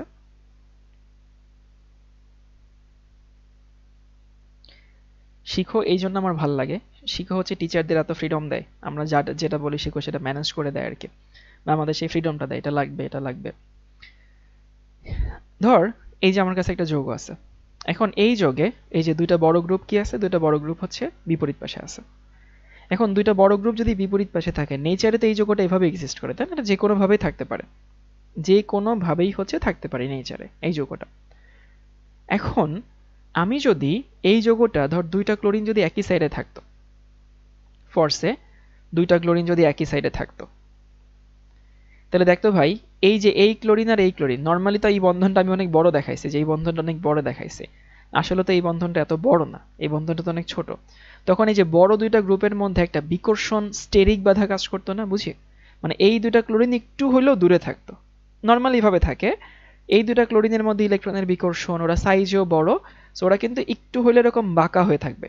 সবাইকে ফিল করতে পারছি? দেখ এই যে এরকম একটু বাঁকা হয়ে থাকবে। তো যখন একটু বাঁকা হয়ে থাকে তখন আমাদের এই যে বন্ধনটা আছে, এই বন্ধনটার উপরে চাপ বেশি পড়ে গেছে না, বুঝি? ধর এই যে আমি এই দুটা এরকম বাঁকা করে রাখছি, আমার এই বন্ধনের উপর কিন্তু ভালোই চাপ পড়ছে, তোরা তো টের পাচ্ছিস না, কারণ এগুলো হচ্ছে প্লাস্টিক, ভাঙে না।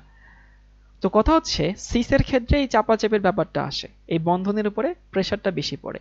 কিন্তু ট্রান্সের ক্ষেত্রে কি ওরকম কোনো কিছু আছে? নাই তো।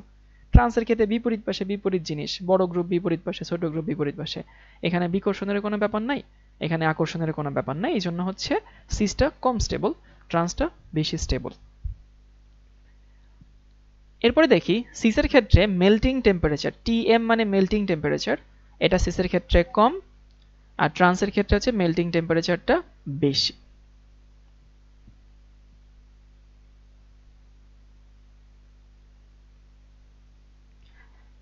তাহলে মেল্টিং টেম্পারেচার হচ্ছে সিসের কম ট্রান্সের বেশি, এটার উদাহরণ তো আমরা এখানেই দেখলাম, তাই না?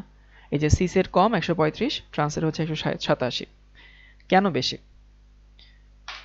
না স্টেবল দেখে মেল্টিং টেম্পারেচার বেশি, ব্যাপারটা এরকম না।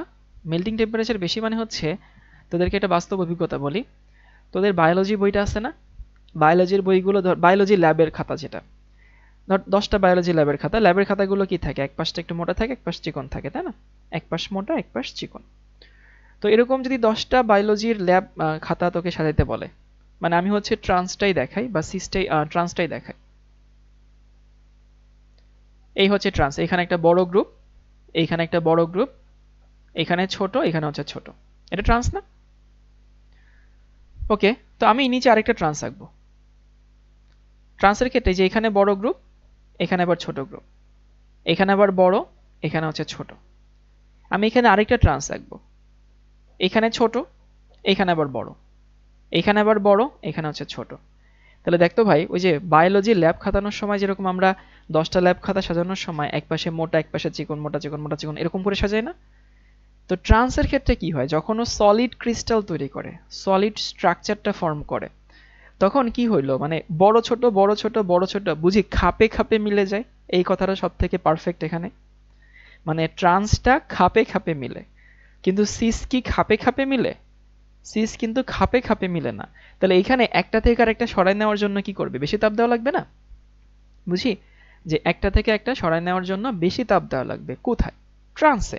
কারণ ওইটার ক্রিস্টালটা বা সলিডটা অনেক বেশি ঘন, অনেক বেশি অল্প জায়গায় আটকে আছে, সো ওইটাকে বের করার জন্য বেশি পরিমাণ হিট দেওয়া লাগবে, that's why the melting point of trans is more than the cis isomer. আচ্ছা এবার যদি বলি সিস এবং ট্রান্সের মধ্যে, মনে রাখবে এটা হচ্ছে পোলার আর এটা হচ্ছে নন পোলার। ট্রান্স নন পোলার, সিস হচ্ছে পোলার। এখন ট্রান্স কেন নন পোলার একটু বুঝাই দেই। এটা হুবহু এটাকে বলা হয় ডাইপোল মোমেন্ট, মানে ট্রান্সের ক্ষেত্রে হচ্ছে ডাইপোল মোমেন্ট 0। সো এটা আমি হচ্ছে এখানে লিখে দিই, ডাইপোল মোমেন্ট 0।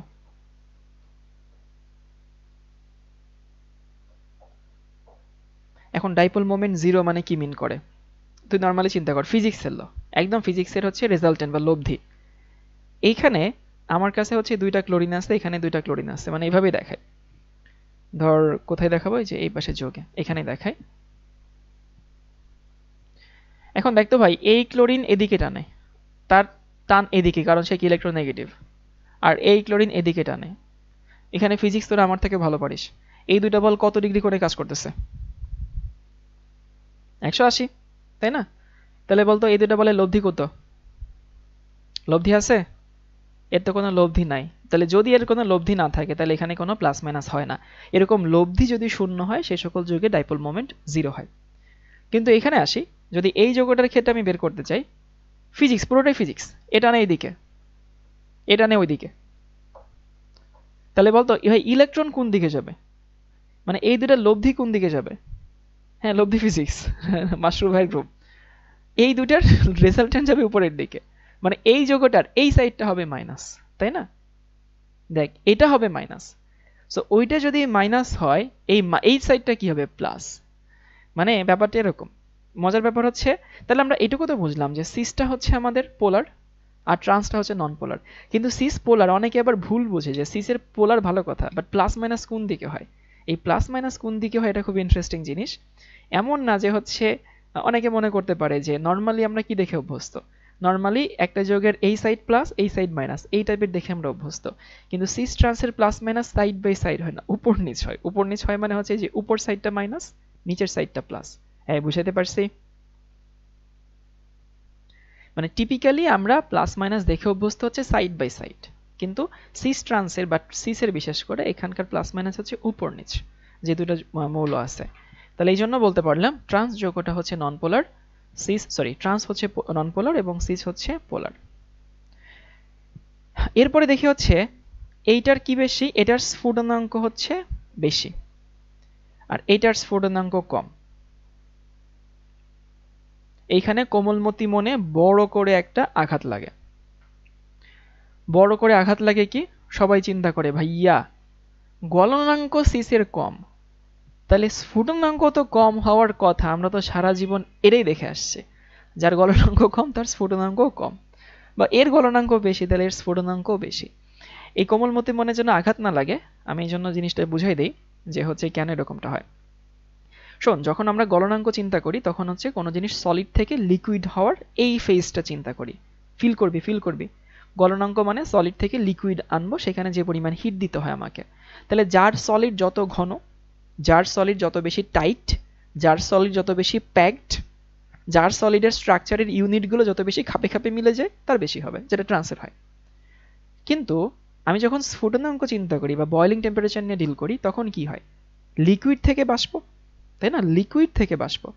সো লিকুইড থেকে বাষ্পর ক্ষেত্রে কিন্তু ওদের ক্রিস্টাল কার খাপে খাপে মিললো তা কিন্তু আমরা বিবেচনায় আনবো না, কারণ ও তো এমনিতেই ওই খাপে খাপে ছাড়াই গেছে, লিকুইড হয়েছে মানে তোর খাপে খাপে মেলানোই নাই। তাহলে এখন আমাকে দেখতে হবে কে একটা থেকে আরেকটার বেশি বলে আকর্ষিত হয়। যেহেতু এটা পোলার, তার মানে কি এর একটা অণু আরেকটা অণুকে এর থেকে একটু বলে বেশি বলে আকর্ষিত করবে। সবাই কি বুঝতে পারছে? আমি রিপিট করবো আবার, বাট বুঝিস কিনা বল। যে গলনাঙ্কর হিসাব নিকাশ আর স্ফুটনাঙ্কের হিসাব নিকাশ কিন্তু সেম না, ম্যাক্সিমাম জিনিসের হচ্ছে মিলে যায়, কোইন্সিডেন্টলি মিলে যায়। সো আমাদের ওইটাকে আমরা হচ্ছে স্ট্যান্ডার্ড ধরে চিন্তা করলে এখানে উল্টা হয়। একইভাবে আমরা কি জানি লাইক ডিজলভস লাইক, তাই না? তাহলে এ যেহেতু পোলার, এর দ্রাব্যতা কি হবে? বেশি হবে। ও যেহেতু নন পোলার, পানিতেও দ্রাব্যতা কি হবে? কম হবে। দ্রাব্যতা বললে দ্রাবক যদি উল্লেখ করে দেওয়া না থাকে তাহলে সেখানে কিন্তু ডাইপোল মোমেন্ট মানে এখন দরকার নাই। ডাইপোল মোমেন্ট হচ্ছে অনেক বিস্তারিত জিনিস, অ্যাডমিশনে গিয়ে ইনশাল্লাহ হচ্ছে পড়বো। কম্প্রেসিবিলিটি ফ্যাক্টর কাজ করে কেন? করে কম্প্রেসিবিলিটি ফ্যাক্টর সবখানেই কাজ করে, এখানেও আছে, কিন্তু আমরা ওদিকে না যাই। তাহলে আমি পুরো ব্যাপারটাকে একটু রিভিউ করে দিই। সিস ট্রান্স,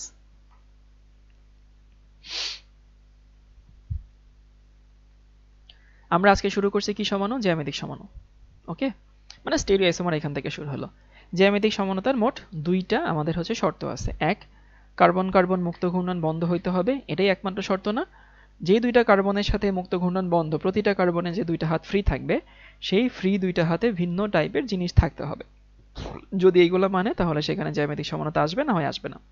পরে আমরা অনেকগুলো যৌগ চেক করে দেখলাম যে কোথায় জ্যামিতিক সমানতা পসিবল আর কোথায় জ্যামিতিক সমানতা পসিবল না।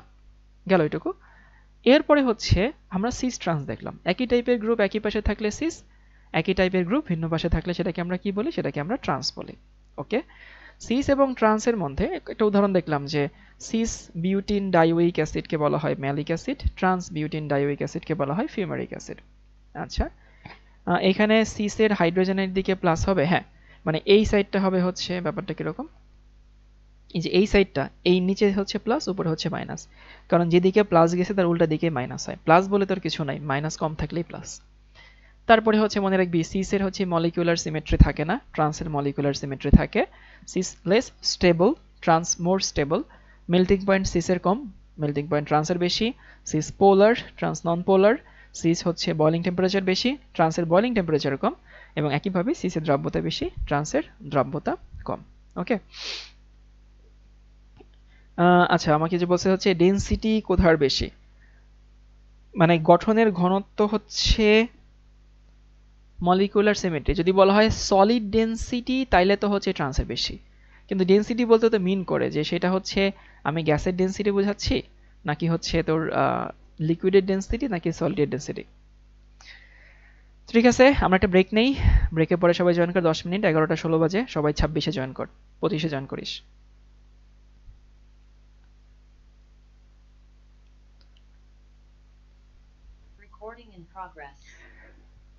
ওকে, এবার সবাই একটু লিখে নেই। জ্যামিতিক সমানতার আমরা একটা দেখলাম, কি দেখলাম, একটা দেখলাম হচ্ছে সিস ট্রান্স। আরো দুই তিন টাইপের জ্যামিতিক সমানতা আছে, বাট সেই 2-3 টাইপটা এতটা ইম্পর্টেন্ট না, কিন্তু তারপরেও হচ্ছে আমি তোদেরকে হচ্ছে একটু বলে দেই, জাস্ট রিমাইন্ডার দিচ্ছি। এগুলো ঐচ্ছিক, ঐচ্ছিক মানে হচ্ছে খুব যে পড়তে হবে এখান থেকে পরীক্ষায় যে অনেক প্রশ্ন আসে ব্যাপারটা এমন না, কিন্তু একটু আইডিয়া দেই যে হচ্ছে এই জিনিসগুলো কিভাবে হচ্ছে হিসাব নিকাশ করা হয়। তো সবাই একটু লিখে নেয় EZ সমান, EZ না আগে লিখে নেয় সাইন এনটি, সাইন এনটি। এটাকে কেউ কেউ সিন এনটি বলে, কেউ এটাকে সাইন এনটিও বলে। এটাও ওয়ান কাইন্ড অফ জ্যামিতিক সমানতা, মানে সিস ট্রান্স যেরকম জ্যামিতিক সমানতা, সাইন এনটি এটাও জ্যামিতিক সমানতা। আবারও বলতেছি এটা না পড়লেও সমস্যা নাই, কারণ এটা পরীক্ষায় কখনোই আসে না, এটা আমাদের বইও নাই, বাট আমি একটু দেখাই দিচ্ছি যে এটাও তুই নিজে বুঝবি, না বোঝার মতো কিছু না। এটাকে কেউ সিন এনটি বলে, কেউ এটাকে সাইন এনটিও বলে। কখন এটা হয়, আমি এখানে দুইটা যৌগ নিচ্ছি, এখানে কার্বন, এখানে নাইট্রোজেন, এবং এখানে হচ্ছে লোন পেয়ার, এটা একটা, আর এখানে হচ্ছে কার্বন, এখানে হচ্ছে নাইট্রোজেন, এখানে হচ্ছে লোন পেয়ার, এখানে একটা, এবং ধরলাম এখানে হচ্ছে CH3, এখানে হাইড্রোজেন, এখানে হচ্ছে CH3, এখানে হচ্ছে হাইড্রোজেন, এখানে CH3, আর এখানে হচ্ছে CH3।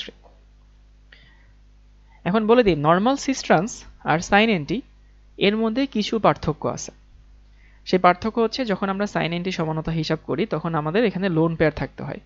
তো সাইন এনটি কখন আমরা হিসাব করব, যখন সেখানে এলপি থাকে, এলপি মানে হচ্ছে লোন পেয়ার। তাহলে প্রথম কথা, যদি কোথাও লোন পেয়ার থাকে এলপি, সেখানে হচ্ছে কি হবে, সেখানে হচ্ছে সাইন এনটি হবে। আবারও বলে দিই, কোথাও যদি লোন পেয়ার থাকে সেখানে সাইন এনটি হয়। এখন দেখ এখানে ভাই কি হয়েছে, এইখানে এই কার্বন আর নাইট্রোজেনের মধ্যে কিন্তু দ্বিবন্ধন আছে, দ্বিবন্ধন আছে মানে মুক্ত ঘূর্ণন বন্ধ হচ্ছে। এখানেও কার্বন নাইট্রোজেনে দ্বিবন্ধন আছে মানে মুক্ত ঘূর্ণন নাই। এবং এখানে কি ঘটনা ঘটলো, এখানে ঘটলো দেখ দুইটা মিথাইল কিন্তু বিপরীত পাশে আছে, আর এখানে দুইটা মিথাইল একই পাশে আছে, তাই না? তাহলে এখানে দুইটা মিথাইল বিপরীত পাশে আছে, এখানে দুইটা মিথাইল একই পাশে আছে। জীবনেও এইটার এটা কি হবে না, জীবনেও সেম হবে না। কেন সেম হবে না? কারণ এই দুটো সেম হইতে গেলে হয় এই কার্বনকে ঘুরতে হবে, না হয় নাইট্রোজেনকে ঘুরতে হবে, তাই না? সো লোন পেয়ার থাকার পরেও যদি অবস্থানটা ভিন্ন হয় সেটাও জ্যামিতিক সমানতা হবে, বাট এটা আসলে সিস ট্রান্স সমানো হয় না, এটা সাইন এন্টি সমানো হয়। সো কোনটা আমরা সাইন বলি, কোনটাকে এন্টি বলি? এখানে দেখতো এটা কমন সেন্স অ্যাপ্লাই করলে বোঝা যায় যে এখানে দুইটা মিথাইল একই পাশে, সরি বিপরীত পাশে, আর এইখানে দুইটা মিথাইল কি আছে, একই পাশে আছে। সো যদি মিথাইল দুইটা বিপরীত পাশে থাকে বা একই টাইপের জিনিস বিপরীত পাশে থাকে তখন সেটাকে বলা হয় হচ্ছে আমাদের কি, সেটাকে বলা হয় এন্টি। সো এটা আমাদের এন্টি যৌগ। আর যদি একই পাশে থাকে সেটাকে আমরা কি বলা হয়, সেটাকে সাইন যৌগ বলা হয়।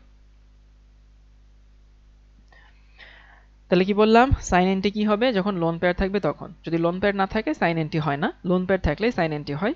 এবং ওই যে এখানেও ভাই দুইটা সেম জিনিস একই পাশে থাকলে এন্টি, মানে বিপরীত পাশে থাকলে এন্টি, আর যদি দুইটা হচ্ছে লোন পেয়ার বলতেছে, একই গ্রুপ একই পাশে থাকলে সাইন, বিপরীত পাশে থাকলে হচ্ছে এন্টি।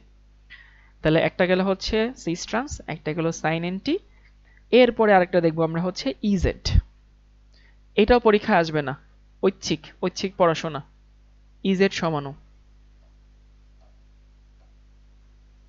খাতায় লিখে নিতে পারিস, এটা ঐচ্ছিক পড়াশোনা, মন চাইলে করব, মন না চাইলে করব না। সিন্সের লব্ধি যদি হাইড্রোজেনের জন্য চিন্তা করি তাহলে তো প্লাস মাইনাসের পরিবর্তন হবে না। না দিয়া ভেতর বুঝা একটু ভুল আছে, বা বেসিকে হয়তো একটু ঘাপলা আছে। মেইনলি হাইড্রোজেনের দিকে কেন লব্ধি চিন্তা করবি, আগে দেখ, মনে রাখবি পজিটিভ চার্জ বলে কিছু হয় না, মানে পজিটিভ চার্জ বলে কিছু হয় না, নেগেটিভ চার্জ বলে কিছু হয়। পজিটিভ চার্জ থাকে হচ্ছে নিউক্লিয়াসের মধ্যে, নিউক্লিয়াসের মধ্যে পজিটিভ চার্জ থাকে। যেমন আমি যদি বলি আমার এই কলমটার এই পাশটা নেগেটিভ চার্জ, এই পাশটা পজিটিভ চার্জ, এর মানে এমন তো না যে নিউক্লিয়াসগুলো সব এই পাশে চলে আসছে, এমন তো না। আসলে কি হয়েছে, নেগেটিভ চার্জগুলো বাম পাশে চলে আসে, বুঝছিস? অর্থাৎ মেইন কথা হচ্ছে পজিটিভ চার্জ বলে কিছু হয় না, নেগেটিভ চার্জ বেশি থাকলে নেগেটিভ, কম থাকলে পজিটিভ। তাহলে ক্লোরিন তো নিজের দিকে টানে, কারণ ক্লোরিন ইলেকট্রোনেগেটিভ। হাইড্রোজেন কি নিজের দিকে কিছু টানবে না, হাইড্রোজেন তো নিজের দিকে কিছু টানবে না। সো ক্লোরিন নিজের দিকে টানতেছে এদিকে, টানতেছে এদিকে। টানাটানি বলি সেটা নেগেটিভ চার্জ, এক্সিস্টেন্স বলে সেটা নেগেটিভ চার্জ, চার্জ তৈরি করার দায়িত্ব সেটাও নেগেটিভ চার্জ। মানে it's all about negative charge, and positive charge is just the absence of negative charge. একটা কথা আছে না, মানে there is nothing like darkness, there is no darkness, darkness is just the absence of light. এরকম বলে না, যে হচ্ছে ডার্কনেস বলে কিছু হয় না, আলো আছে অথবা আলো নাই। বা সিস পোলার হওয়ার জন্যই কি, হ্যাঁ বেশি।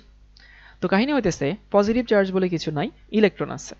এই ক্লোরিন নিজের দিকে টানে, এই ক্লোরিন নিজের দিকে টানে। এখন এই দুটো লব্ধি কোন দিকে, উপরের দিকে না? তাহলে এই দিকে হচ্ছে আমাদের নেগেটিভ চার্জ। তাহলে ওই দিকে নেগেটিভ হইলে এই ওর উল্টা দিকে ইলেকট্রন ডেন্সিটি কমে গেছে, মানে এটা পজিটিভ চার্জ। এখন তুই বলতেছিস ভাই হাইড্রোজেন যদি টানে, হাইড্রোজেন তো টানে না, হাইড্রোজেন তো ইলেকট্রোনেগেটিভ না। না দিয়ে এবার কি বুঝতে পারছি ভাই?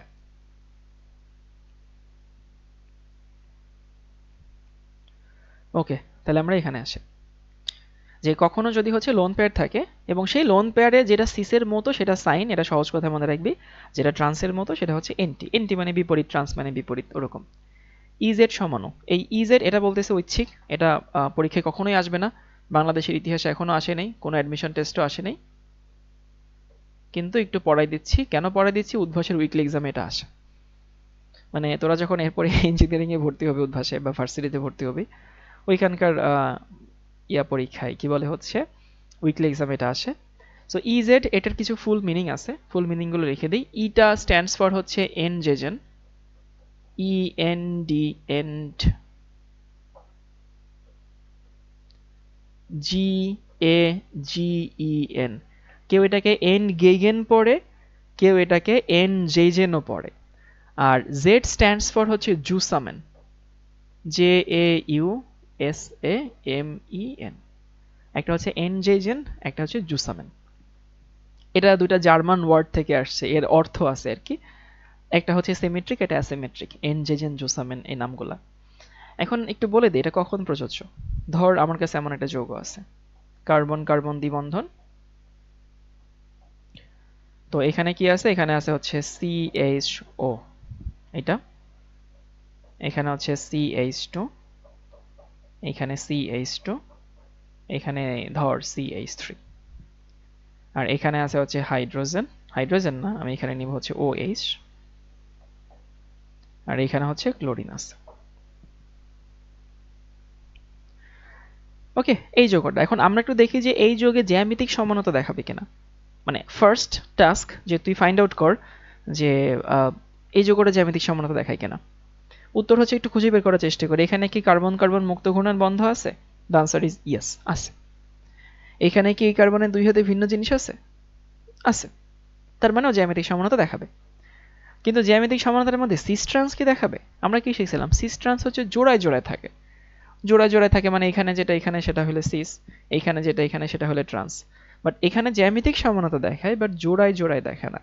তখন আমরা এখানে কি সমানু বলি, ইজেড সমানু বলি। এখন ইজেড সমানু, তাহলে এটা হয় ই সমানু হবে, না হয় এটা জেড সমানু হবে। আমি কি বুঝাতে পারছি? যে যদি জ্যামিতিক সমানতা অনেক টাইপের হয়, সিস ট্রান্স হয়, ইজেড হয়, আরএস হয়, সাইন এনটি হয়, অনেক হয়। এখন ইজেড সমানতার ক্ষেত্রে আমরা কখন দেখব? যখন জ্যামিতিক সমানতা সে দেখায়, জ্যামিতিক সমানতা দেখানোর শর্ত সে মানে, কিন্তু সিস ট্রান্স দেখায় না। সিস ট্রান্স দেখায় না মানে জোড়ায় জোড়ায় নাই। ওকে, ভালো কথা। তাহলে সেটা হয় ই হবে, না হয় সেটা জেড হবে। এখন ই হবে নাকি জেড হবে সেইটা বের করার টেকনিকটা আমরা এখন একটু শিখব। সবাই একটু লেখাটিকে বন্ধ করে মনোযোগ দিয়ে এদিকে তাকা, যে ই হবে না জেড হবে কেমনে বের করবে। সো আমরা এখানে একটু দেখার চেষ্টা করব যে একই টাইপের জিনিস কি একই পাশে আছে নাকি একই টাইপের জিনিস বিপরীত পাশে আছে। মনে আছে যে আমরা যখন সিস ট্রান্স দেখছিলাম তখনও তো সেটাই খুঁজছিলাম, একই টাইপের জিনিস একই পাশে কিনা। আমরা যখন সাইন এনটি বের করছিলাম তখনও তো আমরা একই কাজটাই করছিলাম, যে একই পাশের জিনিস মানে একই টাইপের জিনিস একই পাশে আছে কিনা। এখানেও আমরা খুঁজব একই টাইপের একই পাশে কিনা। এখন হ্যাঁ, চারদিকে চারটা ভিন্ন মৌলক থাকবে এখানে ক্ষেত্রে, ইয়াস। তাহলে একটু খোঁজার চেষ্টা করি। দেখতো ভাই, আমি এই দুটা কার্বনের মধ্যে মোর প্রায়র লেস প্রায়র খুঁজে বের করব। এখন মানে ব্যাপারটা এরকম যে ধর এইটা মোর প্রায়র, এই দুটার মধ্যে কম্পেয়ার করব, কম্পেয়ার করে দেখলাম এটা গুরুত্বপূর্ণ ব্যক্তি।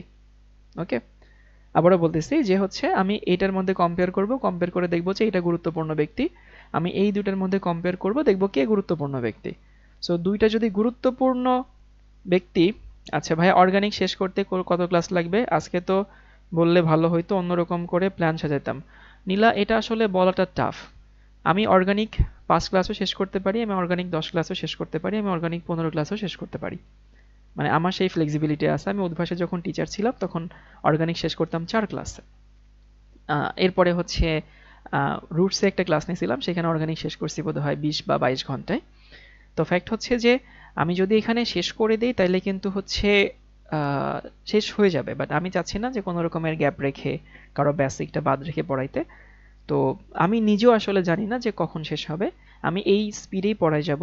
আনুমানিক ধরে নিন আজকে 7 নম্বর ক্লাস, তো 22টা বা 23টা ক্লাস মোটমাট লাগতে পারে, এভাবে ধরে নিয়ে তারপর চিন্তা করতে পারিস। বাট ওইটা আসলে আমি নিজেও জানি না। আমি যদি হচ্ছে রুটিন ফলো করে পড়াইতাম বা আমি যদি হচ্ছে তোর ওই ফিক্স করে পড়াইতাম তাহলে বলতে পারতাম। বাট আমি এই ব্যাচটা বা এই কোর্সটা ওভাবে ডিজাইন করি নাই। এটা আমি ডিজাইন করছি হচ্ছে কেমিস্ট্রি ফিল করে, অর্গানিকটা ফিল করে আগানো, সেটা স্লো না ফাস্টও না, মডারেট স্পিডে। যদি আমার কাছে শিডিউল করা থাকতো আমি এই ইজেড পড়াইতাম না। তো কি হলো, এখানে আমরা দেখব যে এই দুটার মধ্যে মোর প্রায়র কোনটা, লোস প্রায়র কোনটা সেটা। তাহলে একটু বের করি চল। এই কার্বনের সাথে কি আছে দেখ, কার্বনের সাথে এখানে অক্সিজেন আছে আর এখানে আছে ক্লোরিন। এই কার্বনের সাথে OH আসে, এটা কিন্তু আমরা চিন্তা করব না। কার্বনের সাথে সরাসরি যে যুক্ত আমি সেইটাকে বিচার করব। এখন এইখানে সরাসরি যুক্ত অক্সিজেন আর এখানে সরাসরি যুক্ত ক্লোরিন। এখন দেখতো কার পারমাণবিক সংখ্যা বা পারমাণবিক ভর বেশি? ডেফিনেটলি ক্লোরিনের বেশি, তাই না? ডেফিনেটলি ক্লোরিনের বেশি। সো ক্লোরিনের যদি বেশি হয় তাহলে আমি ক্লোরিনকে মোর প্রায়র মানে ওকে নাম্বার 1 দিলাম, সো হচ্ছে নাম্বার 1। আর অক্সিজেনকে লেস প্রায়র, আমি ওকে নাম্বার 2 দিলাম। আবারও বলতেছি, আমি কিন্তু এই হাইড্রোজেনকে চিন্তা করি নাই, সরাসরি যে যুক্ত আমি তাকে চিন্তা করছি। তাকে চিন্তা করে দেখলাম এখানে এখানে ক্লোরিনের সঙ্গে যুক্ত, এখানে অক্সিজেনের সঙ্গে যুক্ত, তাহলে অক্সিজেন লেস প্রায়র, ছোট।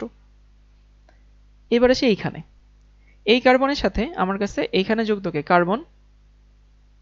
খবরদার তুই কিন্তু পুরোটা নিতে পারবি না, সরাসরি যে যুক্ত তাকে নিতে হবে। এইখানে এই কার্বনের সঙ্গে যুক্ত কে, এই কার্বনের সঙ্গে যুক্ত হচ্ছে কার্বন। তাহলে এখানেও কার্বন যুক্ত, এখানেও কার্বন যুক্ত। তাহলে এখানে কি কোনো প্রায়োরিটি অর্ডার বানাতে পারছিস? মানে এমন কি বলা সম্ভব যে এ বেশি বা এ কম? সম্ভব তো না, তাই না? তাহলে আমি এখানে বিচার বিশ্লেষণ করতে পারলাম না। মানে এরকম ধর হচ্ছে বিয়ের বাজারে দুইটা ছেলে চিন্তা করা হচ্ছে, কোন একটা মেয়ের বিয়ে। এখন দুইটা ছেলে তার বিয়ের প্রপোজাল নিয়ে আসছে। এখন দেখলো যে দুইটা ছেলে দেখতে সুন্দর। এখন দুইটা ছেলে যদি দেখতে সুন্দর হয় তখন সৌন্দর্য প্যারামিটার হয় না, সৌন্দর্যকে সাইড রেখে এরপরে দেখে যে হচ্ছে কোন ছেলের ভালো জব করে আর কি, কোন ছেলে বেশি টাকা পয়সা আর্ন করে। যদিও বিয়ের বাজারে ছেলেদের সৌন্দর্য এটা ভাই মোটেও ম্যাটার করে না। আমি ভুল বলছি, উল্টা বলবো। উল্টাটা হচ্ছে প্রথমে দেখা হয় কার টাকা পয়সা বেশি আর কি। হ্যাঁ, আমি সরি, আমি ভুল বলছি আর কি।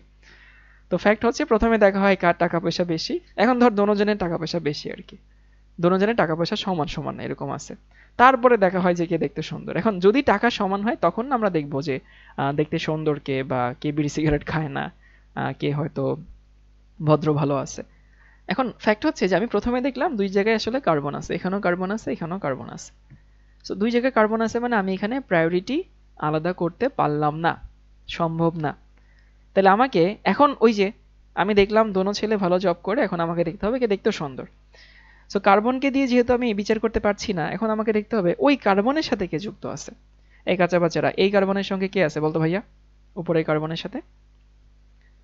অনেকের কাছে মনে আছে হচ্ছে এই মানে এই কার্বন কিন্তু OH না, তোদের কয়বার শিখাবো যে অ্যালডিহাইড গ্রুপটা এইভাবে থাকে। ওই কার্বনের সাথে তো অক্সিজেনও আছে, ওই কার্বনের সাথে হাইড্রোজেন আছে, তাই না?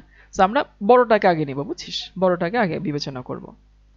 আবার এই কার্বনের সাথে হাইড্রোজেনও আছে, এই কার্বনের সাথে কার্বনও আছে। তাহলে এইখানে যেহেতু আমি কার্বন দিয়ে বিচার করতে পারি নাই, সো প্রথম প্যারামিটার কার্বন ছিল, এখানেও কার্বন ছিল, ওটা আমাদের সমাধান দিচ্ছে না। এরপরে এই কার্বনের সাথে আবার যুক্ত কে, অক্সিজেন। এবার অনেকের কোমলমতি মনে প্রশ্ন আসতে পারে, ভাইয়া শুধু তো অক্সিজেন যুক্ত না, হাইড্রোজেনও তো যুক্ত, আপনি হাইড্রোজেনকে কেন নিলেন না? আরে ছোটটা দাগে থেকে নিব না, ওগুলো ছোটখাটো জিনিস। অক্সিজেন বড়, অক্সিজেনকে নিলাম। আর এই কার্বনের সঙ্গে যুক্ত কে, হাইড্রোজেনও যুক্ত, কার্বনও যুক্ত, আমি কাকে নিব? কার্বনকে নিব। এটাই রুল, মানে হচ্ছে এটাকে বলা হয় সিআইপি রুল। সিআইপি রুলটা লিখে দিচ্ছি না, লিখে দিলে প্যারা খাবি। এটার ফুল মিনিং হচ্ছে কান ইনগোল্ড প্রিলগ রুল। এখন ওদিকে না যাই, আমি দেখলাম যে অক্সিজেনটা হচ্ছে বড়, বড় মানে ওর পারমাণবিক সংখ্যাও বেশি, পারমাণবিক ভরও বেশি। তাহলে এইখানে আমাদের মোর প্রায়র কে বলতো ভাই, সিএইচও নাকি এই চেইনটা, কোনটা মোর প্রায়র? মানে এক নম্বর গুরুত্ব কাকে আমি দিব? ডেফিনেটলি উপরেরটা। তাহলে এটা হচ্ছে আমাদের এখন এক নম্বর, আর এটা হচ্ছে আমাদের 2 নম্বর এদের মধ্যে। যদিও কিন্তু আমি যদি মোর যদি সব ধরে চিন্তা করতাম, এইটুকুর ভর কিন্তু বেশি হইতো। তারপর হচ্ছে সিআইপি রুলে এটুকুর গুরুত্ব বেশি না, ওইটার গুরুত্ব বেশি। ওকে, সো এখানে কিন্তু পুরো চেইন নিয়ে কাজ করা হয় না, এর সঙ্গে কে যুক্ত, ওর সঙ্গে কে যুক্ত। এবার দেখতো ভাই, এইখানকার এক হচ্ছে এ, আর এইখানকার এক হচ্ছে এ, এই এক এক কোনাকুনি আছে না? এইখানকার 2 হচ্ছে এ, আর এইখানকার 2 হচ্ছে এ, এটাও কি আছে? কোনাকুনি আছে। তাহলে যদি কোনাকুনি থাকে, যদি কোনাকুনি থাকে তাহলে ট্রান্সের মতো, আর যদি ট্রান্সের মতো হয় আর কি, মানে কোনাকুনি থাকে, তাইলে হচ্ছে এই যৌগটা হচ্ছে কি যৌগ? এই যৌগটা ই যৌগ।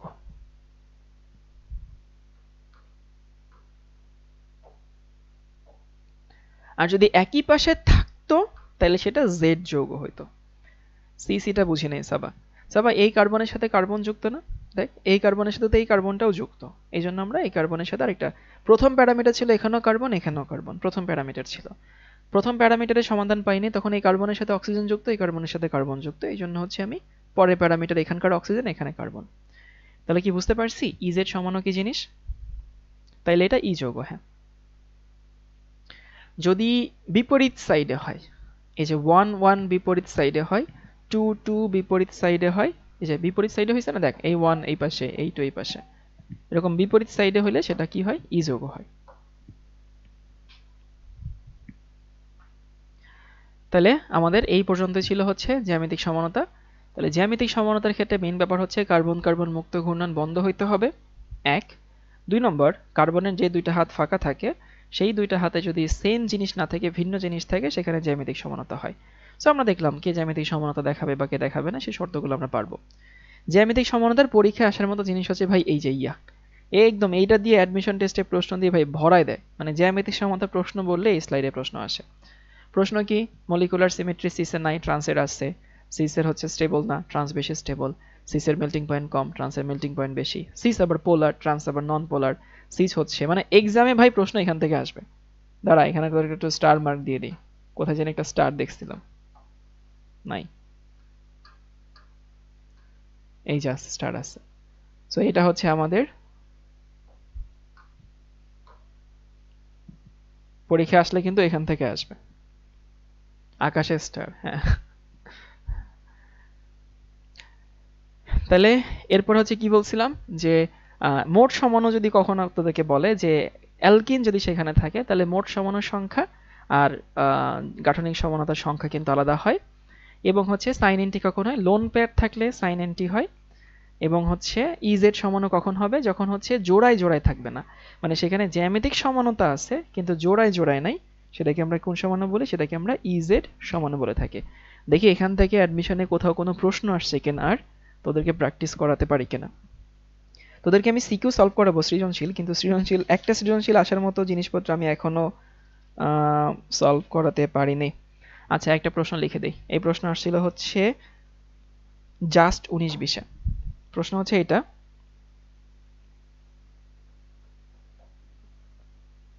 CH3CH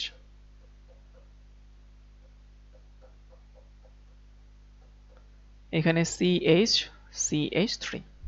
ওকে,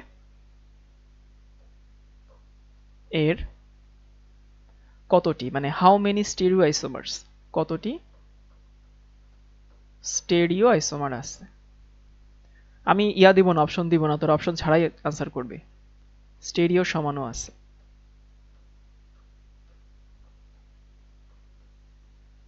এটা আসছিল হচ্ছে, এটা অনেক জায়গায় আসছিল, ডিউ 14-15 আমার সময় আসছিল, কিন্তু আমার তো মনে নাই এটা আমার সময় আসছিল কিনা। ডিউ 14, তারপরে হচ্ছে জাস্ট 19-20। এ জাস্ট মানে তো বুঝি যশোর বিজ্ঞান ও প্রযুক্তি, যদি এখন এটা গুচ্ছের আন্ডারে চলে গেছে। ভাই আমার তো মনে পড়ে না এটা আমার সময় আসছিল।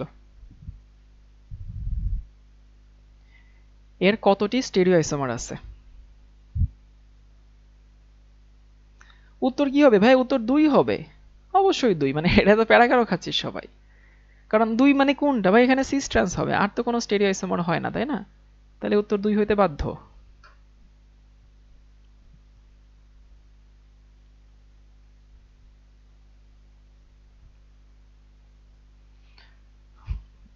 দেখি আর কোনো প্রশ্ন আছে কিনা।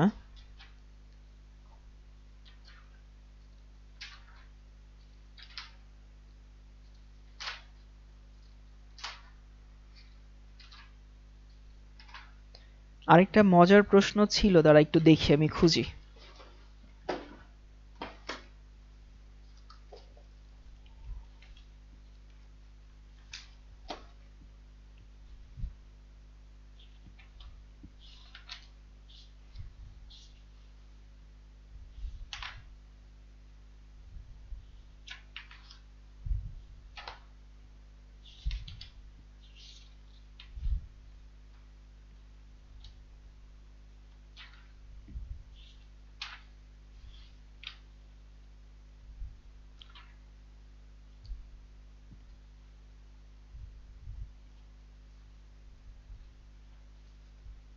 হ্যাঁ এখন খুঁজে পাচ্ছি না, থাক পর একদিন দেখাবো না। ওকে, এরপরে হচ্ছে সবাই লিখে নে অপটিক্যাল আইসোমার বা আলোক সমাণু।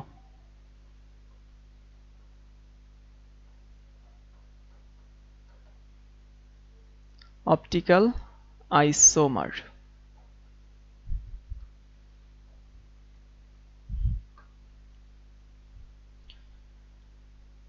ওকে, হ্যাঁ আমিও চিন্তা করছি। ঠিক আছে দুর্য, 12টা বেজে গেছে, আজকে থাকুক এখানে। অপটিক্যাল আইসোমার আমরা আগামী দিন দেখাবো না।